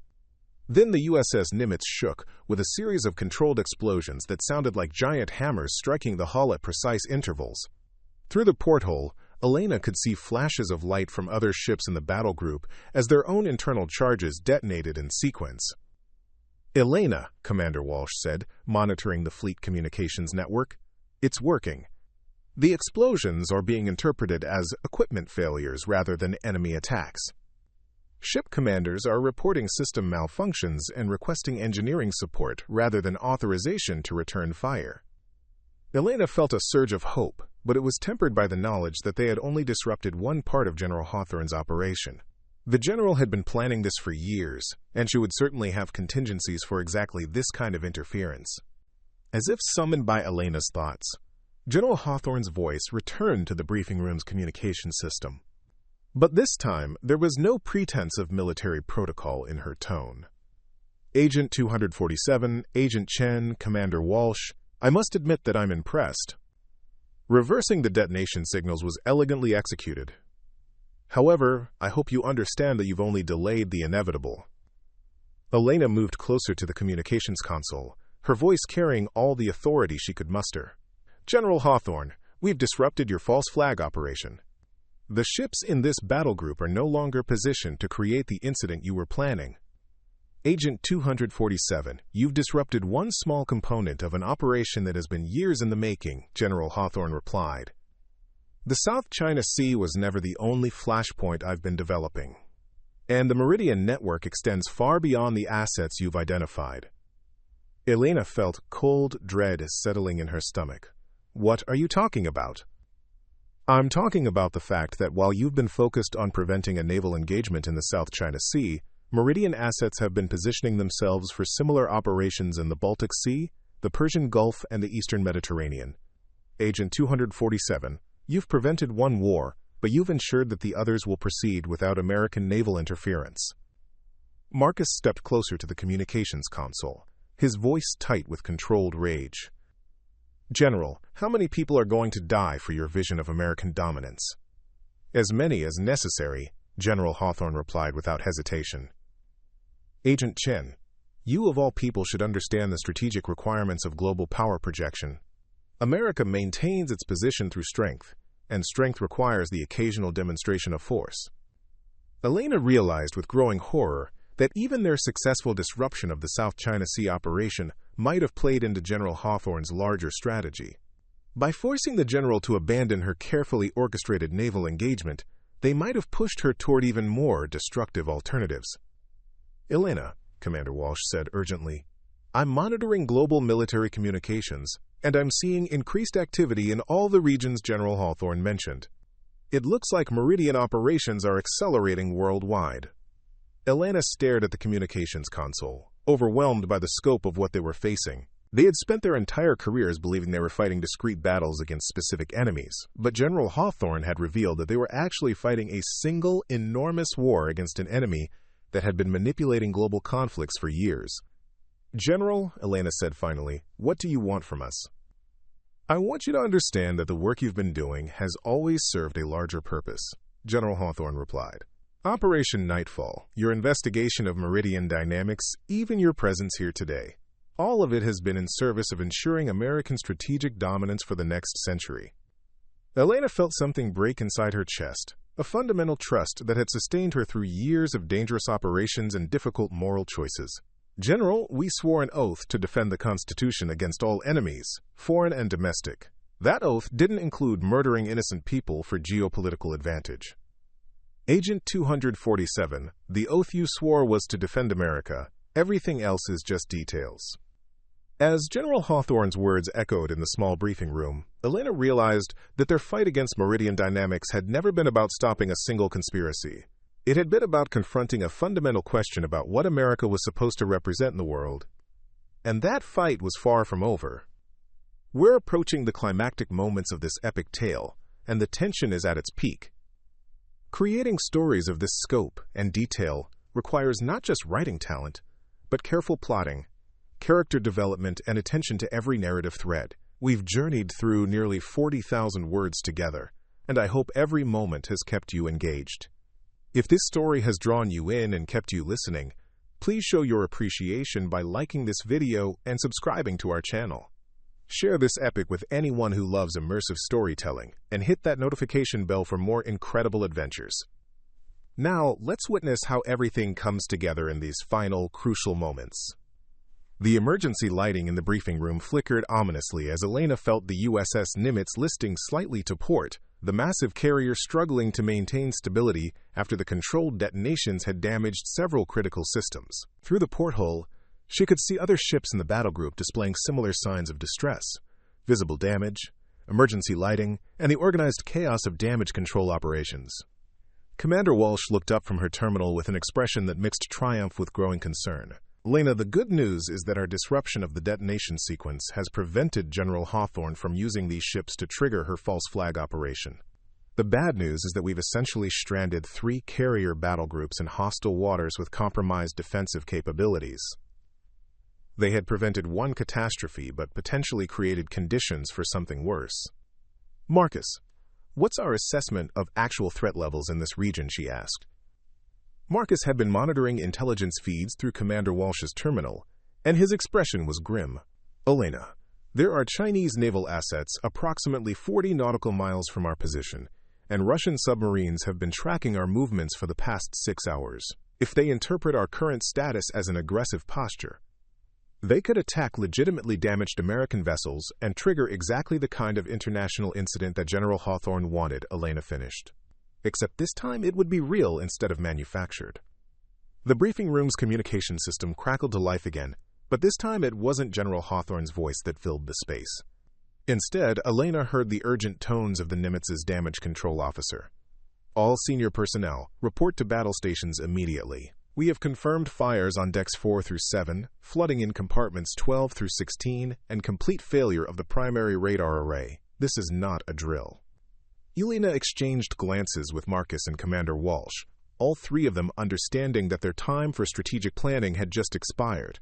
Whatever they were going to do to prevent the larger catastrophe that General Hawthorne had set in motion, they needed to do it while managing the immediate crisis aboard their own ship. "Sarah, can you unlock these doors?" Elena asked.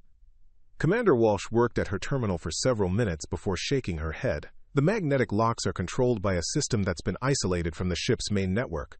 I think General Hawthorne wanted to ensure we remained contained until her operation was complete." Quote, Elena studied the briefing room's layout, her tactical mind automatically assessing possibilities for escape. The room had been designed as a secure space for handling classified information, which meant it was built to contain people and information even under extreme circumstances.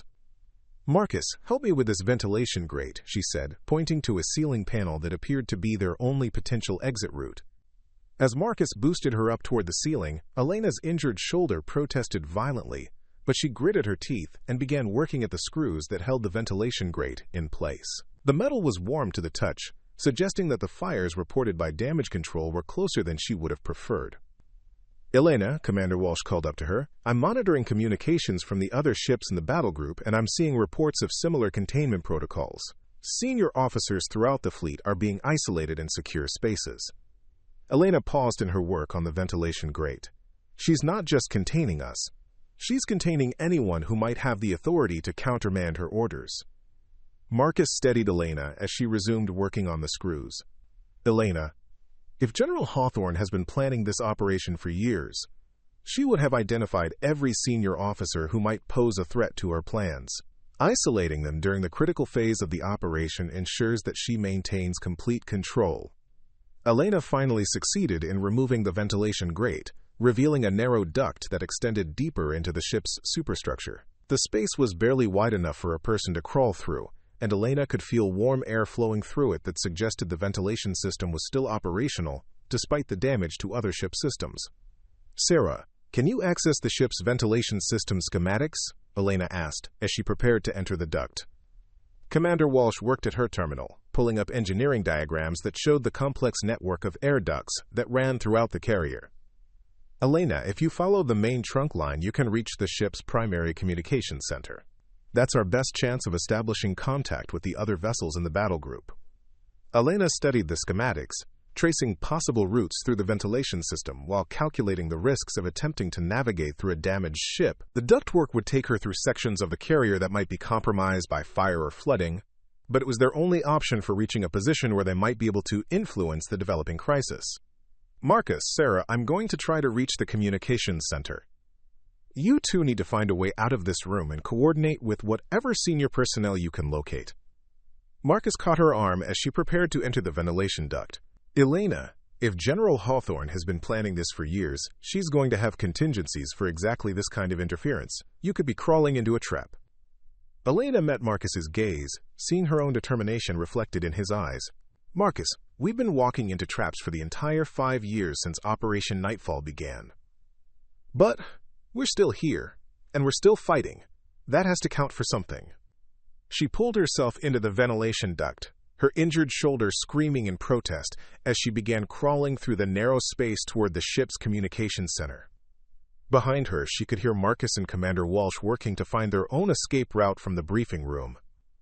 The ventilation duct was hot, cramped, and filled with the acrid smell of electrical fires burning somewhere deeper in the ship. Elena forced herself to focus on moving forward, one painful inch at a time, while her mind worked through the tactical situation they were facing. General Hawthorne had been planning this operation for years, positioning assets throughout the American military, and creating conditions that would allow her to manipulate global conflicts for profit. But Elena was beginning to understand that the general's greatest weakness was also her greatest strength. The scope of her ambitions required her to control too many variables simultaneously. If Elena could disrupt enough of those variables, she might be able to create conditions where General Hawthorne's carefully orchestrated plans would collapse under their own complexity. After what felt like hours but was probably only 20 minutes, Elena reached a ventilation grate that opened onto the ship's primary communication center. She could hear voices below her, technicians and officers working to maintain contact with other vessels in the battle group, despite the damage to the ship's systems. Elena carefully removed the grate and lowered herself into the communications center, landing among startled personnel who were too focused on their immediate crisis to question the appearance of a senior officer emerging from their ventilation system. "Captain," one of the communications technicians said urgently, "we've been trying to establish contact with Fleet Command, but all our primary channels have been compromised. We're operating on emergency frequencies only." Elena moved to the center's main console, her training taking over as she assessed the available communication options.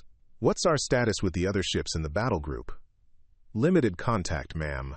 Most of the other vessels are reporting similar damage patterns and communication failures.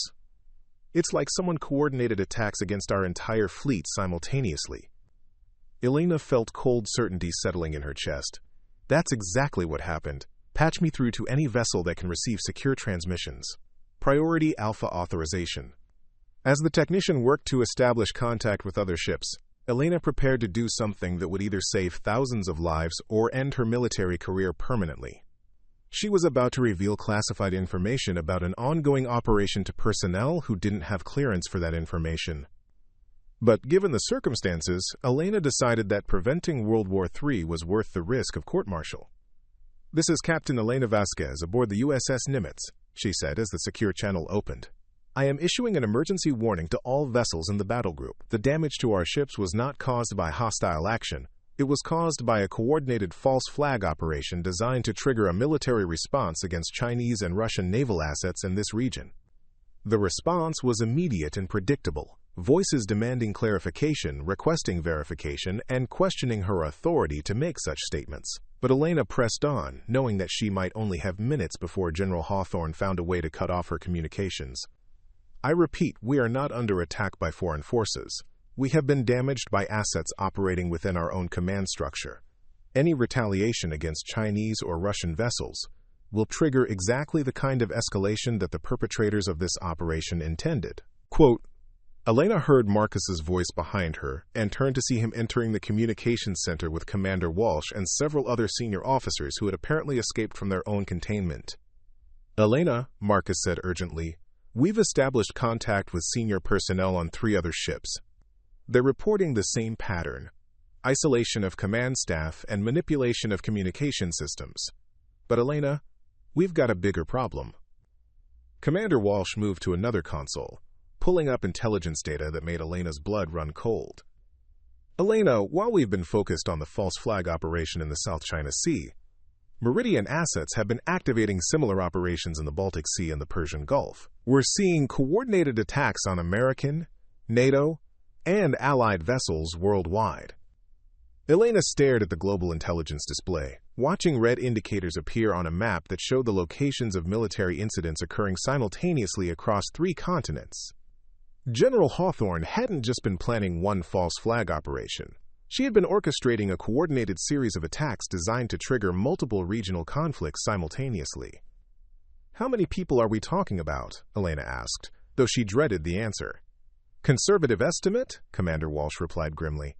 "If all these operations proceed as planned, we're looking at casualties in the hundreds of thousands within the first 72 hours.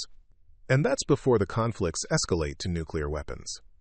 Elena felt the weight of history settling on her shoulders. They weren't just fighting to prevent one regional conflict. They were fighting to prevent the Third World War. Marcus, Sarah, what assets do we have available to disrupt these operations? Marcus moved to the intelligence display, studying the global pattern of Meridian operations with the analytical intensity that had made him such an effective intelligence handler. Elena, the operations are too widely distributed for us to counter them directly, but there might be another way. He highlighted a pattern in the communication intercepts that Elena hadn't noticed before. Look at the timing of these attacks. They're all being coordinated from a single command center, probably using encrypted satellite communications to ensure synchronized execution. Quote, Elena studied the pattern, seeing the elegant coordination that suggested a single controlling intelligence behind all the seemingly separate operations. If we can identify and neutralize the command center, we can disrupt all the operations simultaneously, Commander Walsh finished. Elena, I think I can trace the communication signals back to their source, but I'm going to need access to military satellite networks that are above my current clearance level. Elena looked around the communications center, at the faces of the personnel who were waiting for her orders, and realized that she was about to make a decision that would define the rest of her life. Commander Walsh, I'm giving you emergency authorization to access any system you need. Marcus, coordinate with the other ships to ensure they understand the situation. And somebody get me a direct line to the Pentagon. As the communications center erupted into coordinated activity, Elena felt the familiar clarity that came with accepting an impossible mission. They were fighting against an enemy with years of preparation, unlimited resources, and access to the highest levels of American military command. But they were also fighting for something that couldn't be bought or manipulated. The belief that America was supposed to represent something better than what General Hawthorne's vision offered. Elena moved to the center's main communication console, preparing to make a call that would either expose the greatest conspiracy in American military history or end her career in disgrace.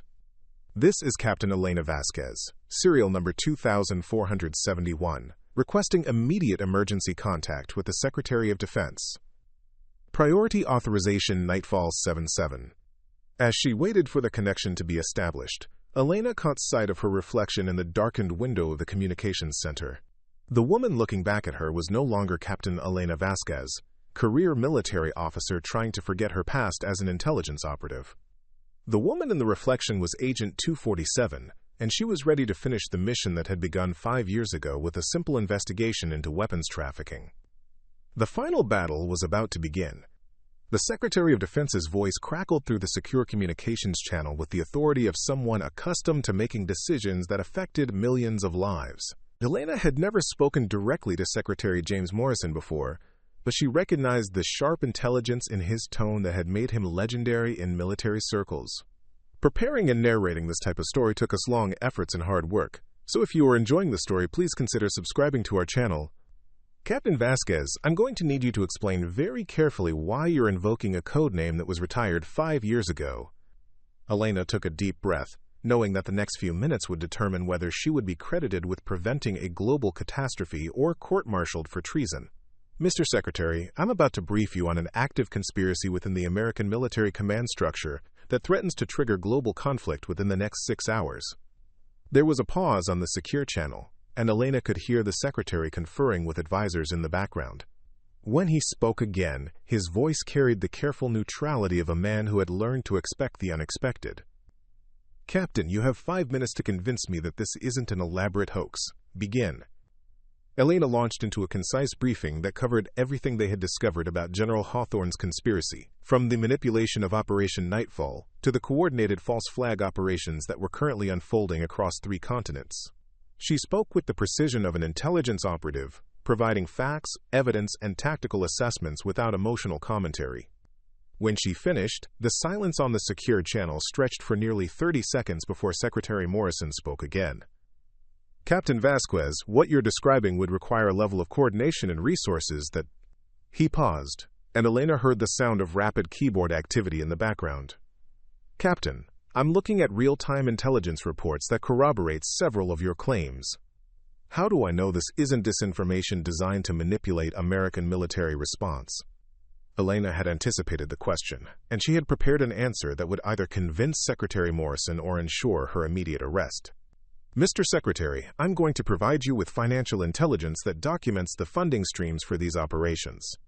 The data was extracted from Meridian Dynamics accounting systems and has been verified through multiple independent sources. Quote, she nodded to Commander Walsh, who began transmitting the financial data they had extracted from Elena's tattoo.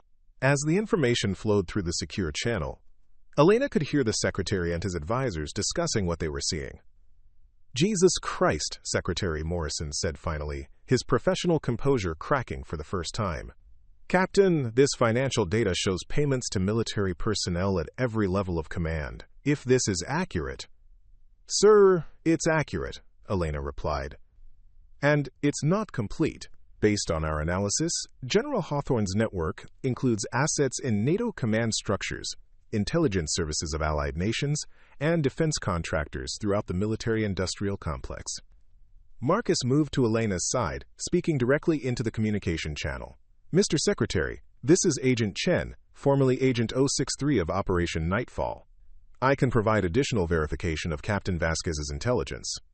I spent 5 years in custody of Meridian assets, and I can confirm that their operations extend far beyond what we've documented so far. Elena heard the Secretary conferring again with his advisors, and she could detect the growing urgency in their voices as they began to understand the scope of what they were facing. Captain Vasquez, Agent Chen, I'm authorizing immediate emergency protocols, Secretary Morrison said. I'm ordering the arrest of General Patricia Hawthorne and any personnel associated with her recent operations. I'm also issuing stand-down orders to all American military assets worldwide, until we can verify which commanders can be trusted. Elena felt a surge of hope mixed with continued urgency. Mr. Secretary, the coordinated false flag operations are still active. We need to neutralize Meridian's command center before they can complete their mission. Commander Walsh, Secretary Morrison's voice carried directly to Sarah's position. I understand you've been working to trace the source of the coordination signals. What's your assessment? Commander Walsh looked up from her console, where she had been working frantically to analyze satellite communication patterns. Mr. Secretary, I've isolated the command signals to a facility in international waters, approximately 300 nautical miles from our current position. It appears to be a converted oil platform that's been equipped with sophisticated communication and coordination equipment. Can we reach it? Elena asked. Not easily, Commander Walsh replied. The facility is heavily defended, and our current battle group is too damaged to mount an effective assault. But Elena, I think there might be another way. She activated the communications center's main display, showing a detailed analysis of the signal patterns they had been monitoring. Elena, Marcus, look at this. The coordination signals aren't just going out from the platform. They're also coming in from Meridian assets around the world. If we can reverse the signal flow...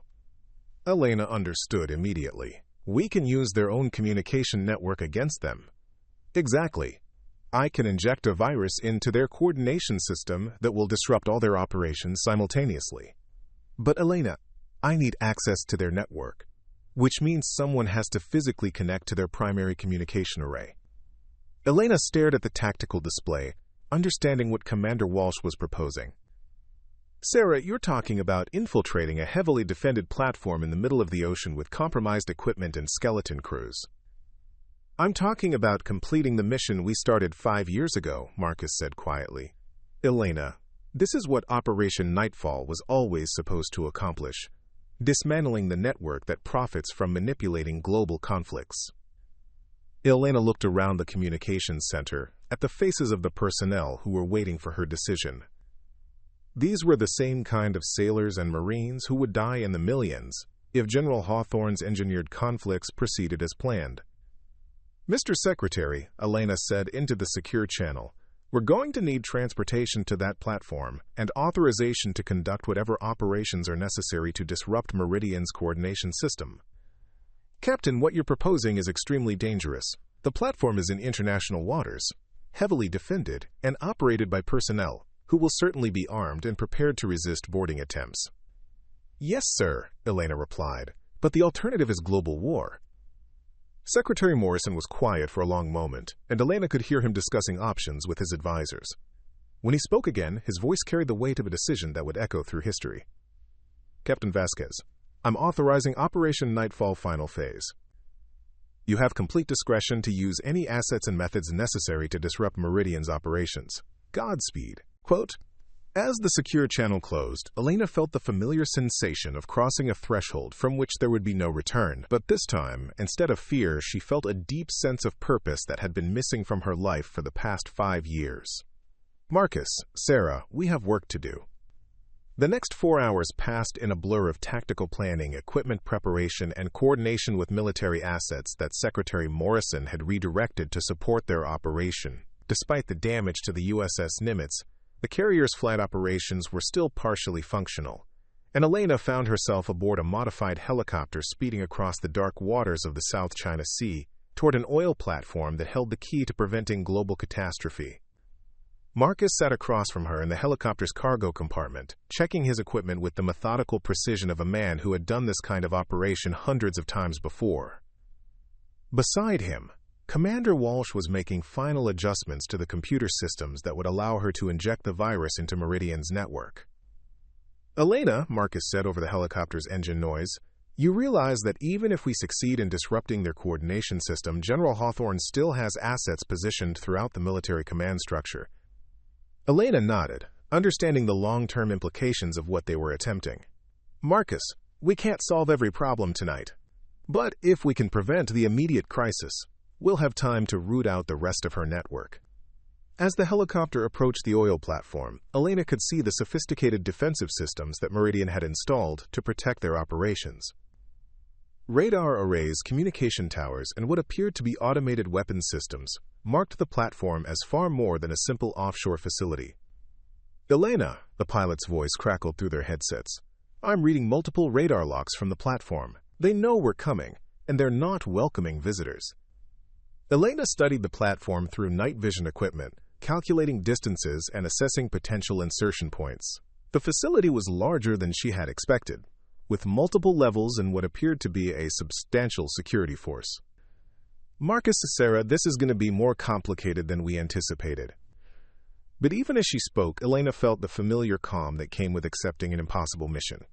She had spent 5 years trying to forget who she was, trying to build a normal life as a regular military officer. But looking at that platform, preparing for what might be her final operation, she realized that Agent 247 had never really gone away.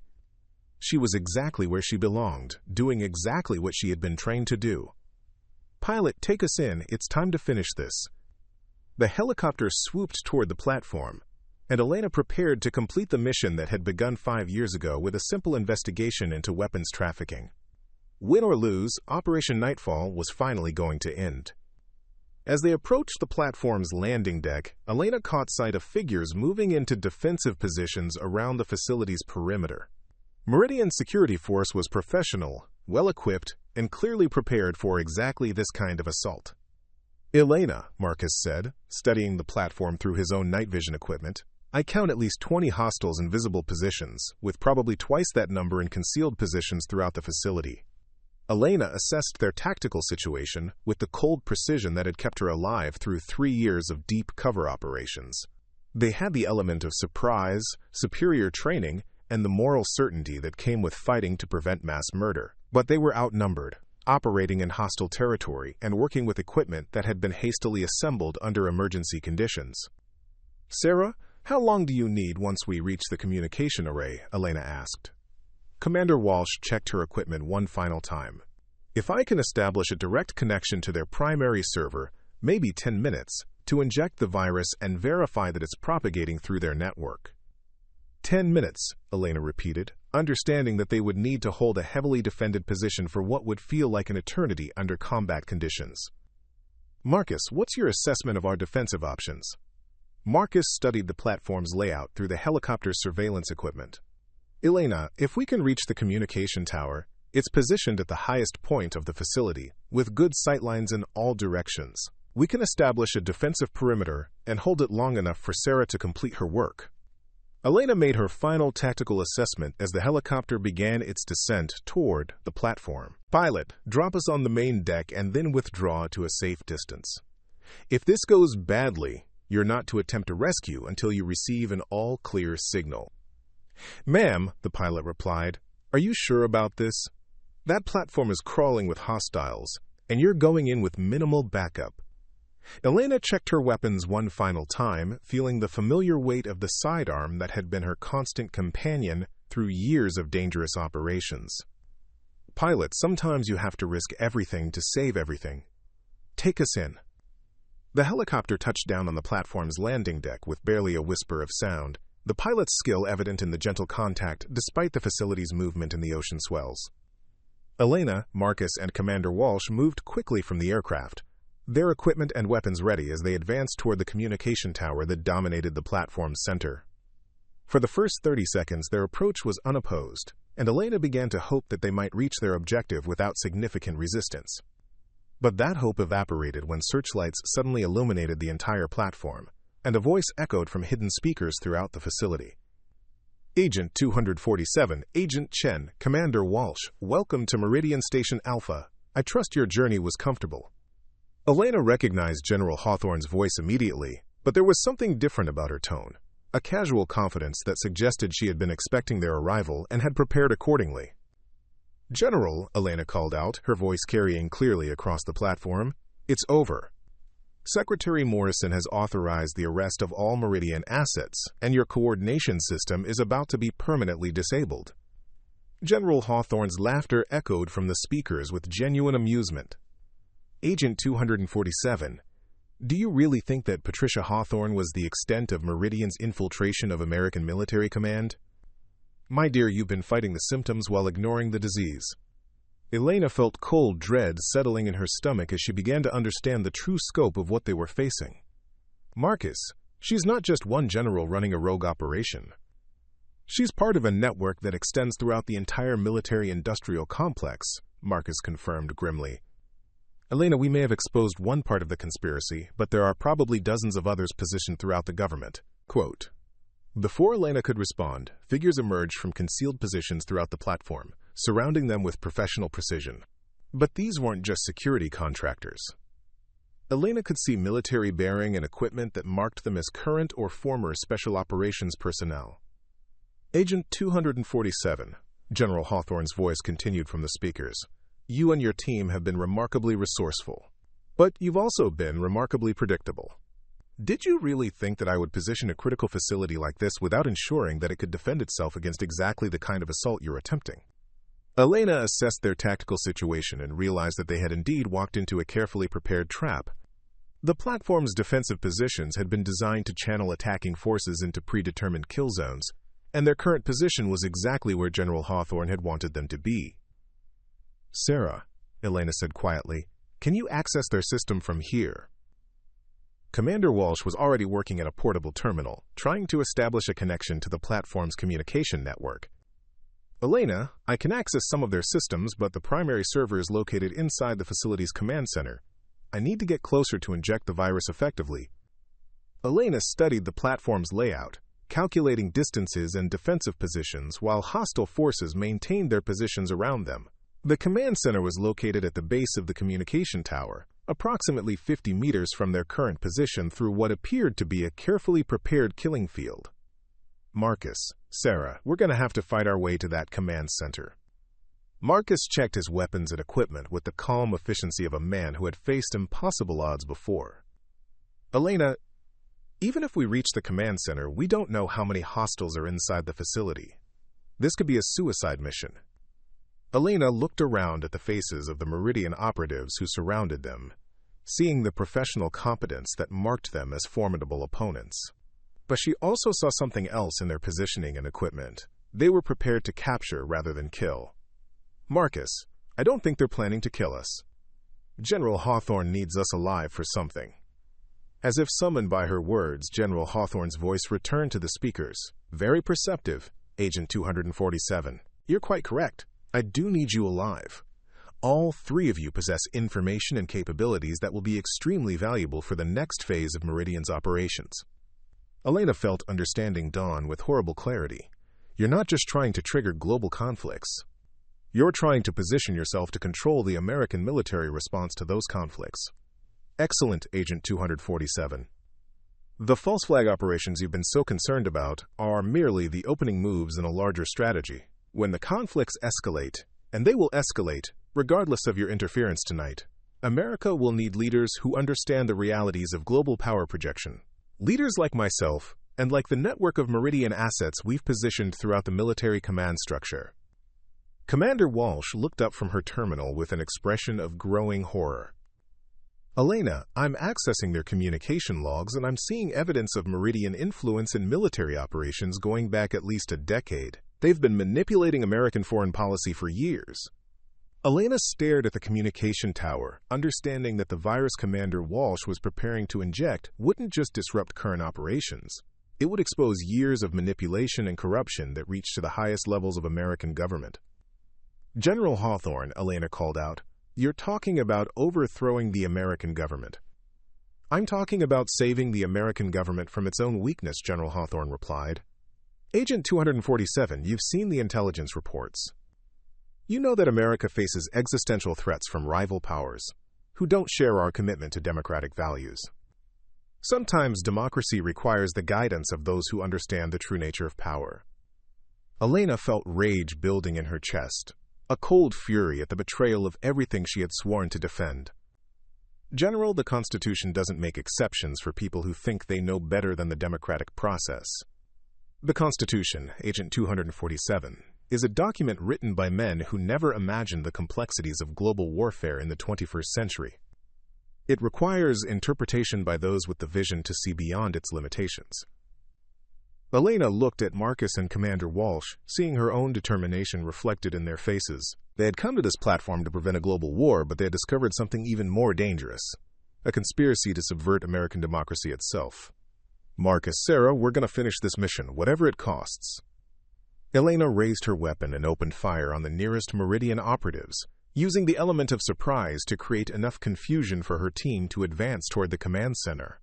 The platform erupted into chaos as professional soldiers engaged in close-quarters combat among the complex machinery and structures of the offshore facility. Elena moved with the fluid precision of years of combat training, her injured shoulder forgotten in the adrenaline rush of battle. Beside her, Marcus fought with the deadly efficiency of a man who had survived 5 years of captivity and was finally able to strike back at his captors. Commander Walsh stayed close behind them, her equipment protected as she continued working to access the Meridian communication network. Despite the gunfire and explosions around them, she maintained her focus on the technical aspects of their mission with the dedication of a true professional. "Elena," Marcus called out over the sound of combat, "we're taking casualties, but we're making progress toward the command center." Elena assessed their tactical situation as they fought their way across the platform. Several Meridian operatives were down, but their own team was showing signs of fatigue and injury. More importantly, she could see additional hostile forces moving into position to cut off their retreat to the landing deck. "Sarah, how much longer do you need?" Commander Walsh was working frantically at her portable terminal while moving between cover positions. "Elena, I've established a connection to their primary server, but the virus injection is going to take at least 5 more minutes to complete." Elena made the tactical decision that would define the final phase of their mission. "Marcus, take Sarah to the command center and hold it until she completes the virus injection. I'm going to create a diversion to draw off some of these hostiles." Marcus caught her arm, his eyes reflecting the same determination that had sustained their partnership through the original Operation Nightfall. "Elena, if you're thinking of doing something heroic and stupid..." "I'm thinking of doing something tactically necessary," Elena replied. "Marcus, get Sarah to that command center. That's an order." Quote, as Marcus and Commander Walsh fought their way toward the facility's central structure, Elena turned her attention to the communication tower that dominated the platform. If she could reach the tower's base and create a significant explosion, it would not only disrupt Meridian's operations, but also draw hostile forces away from her teammates. Elena ran across the platform toward the communication tower, her injured shoulder limiting her speed as she drew fire from multiple positions. Bullets sparked off metal structures around her, and she felt the familiar sensation of time slowing down that came with operating at the absolute edge of her capabilities. She reached the base of the communication tower and immediately began placing explosive charges from her equipment pack around the critical support structures. The tower was essential to Meridian's coordination of global operations, and its destruction would cripple their ability to manage the false flag attacks that were still unfolding worldwide. Agent 247, General Hawthorne's voice crackled from speakers near the tower base. You're making a serious mistake. The destruction of this facility won't stop what's already in motion. It will only ensure that the conflicts escalate beyond anyone's ability to control them. Elena continued placing charges while hostile forces converged on her position. General, maybe you're right, but at least when the shooting stops, people will know who was responsible for starting it. She activated the timer on the explosive charges and began fighting her way back toward the command center, where Marcus and Commander Walsh were making their final stand. The platform shook with explosions as Elena's charges began detonating in sequence, sending the massive communication tower crashing down onto the facility's deck. As the tower fell, Elena saw the lights in the command center flicker and go out, suggesting that Commander Walsh's virus had successfully propagated through Meridian's network. Around the world, false flag operations would be grinding to a halt as their coordination systems failed. Elena reached the command center as Marcus and Commander Walsh emerged from the facility, their mission complete but their faces grim with the knowledge of what they had discovered inside. Elena, Commander Walsh said urgently, the virus is working, but the intelligence we extracted from their servers is worse than we imagined. Meridian's network includes assets in Congress, the State Department, and the intelligence community. This conspiracy reaches to the very top of the American government. Elena stared at the burning remains of the communication tower, understanding that their victory tonight was only the beginning of a much larger battle. They had prevented global war, but they had also exposed a conspiracy that threatened the foundations of American democracy. Marcus, Sarah, we have evidence that will bring down dozens of high-level officials and expose years of manipulation and corruption, but we also have enemies who will do anything to prevent that evidence from becoming public. Marcus nodded grimly. Elena, we're going to need protection from people we can trust absolutely. And there aren't many of those left. As the helicopter returned to extract them from the burning platform, Elena realized that Operation Nightfall wasn't ending. It was evolving into something larger and more dangerous than they had ever imagined. The battle for the truth was just beginning. 6 months later, Elena stood in a congressional hearing room, her hand raised, as she prepared to be sworn in for testimony that would expose the full scope of the Meridian conspiracy. The past half year had been a whirlwind of investigations, arrests, and revelations that had shaken the American government to its core. General Patricia Hawthorne was in federal prison, along with 17 other high-ranking military officers and government officials who had been part of the Meridian network. The evidence Elena and her team had extracted from the offshore platform had led to the largest corruption investigation in American history. But the victory had come at a cost. Elena's career as Captain Elena Vasquez was over. Her involvement in Operation Nightfall and the exposure of the Meridian conspiracy had made her too public a figure to continue in regular military service. Instead, she had accepted a position with a new oversight committee designed to prevent the kind of corruption they had uncovered. Marcus sat in the gallery behind her, having recovered from his years in captivity, and accepted a similar position with the committee. Commander Walsh was there as well, having been promoted and assigned to develop new security protocols to prevent future infiltration of military communication systems. As Elena prepared to testify about the events that had nearly triggered World War III, she caught sight of her reflection in the hearing room's windows. The woman looking back at her was no longer Agent 247, the deep cover operative who had spent years living in the shadows. She was also no longer Captain Elena Vasquez, the career military officer who had tried to forget her past. She was something new, a public servant dedicated to ensuring that the truth would always be stronger than the lies that powerful people told to justify their actions. Elena lowered her hand and began to speak, telling the story of Operation Nightfall and the network of corruption that had nearly destroyed everything she had sworn to protect. The truth, as Marcus had always said, had a way of surfacing regardless of how deeply it was buried. And this time, Elena intended to make sure it stayed surfaced. And that concludes this incredible journey. If you've made it this far, you've just experienced a full novella-length story. Creating content of this scope and detail takes enormous time and effort. But it's worth it to bring you truly engaging narratives. If this story kept you captivated until the very end, please take just a moment to hit that like button. It really helps the channel grow. Share this epic tale with anyone who appreciates deep, immersive storytelling, and don't forget to subscribe for more incredible adventures like this one. Your support means everything and allows us to continue creating these detailed, novel-length stories. Thank you for joining me on this remarkable journey.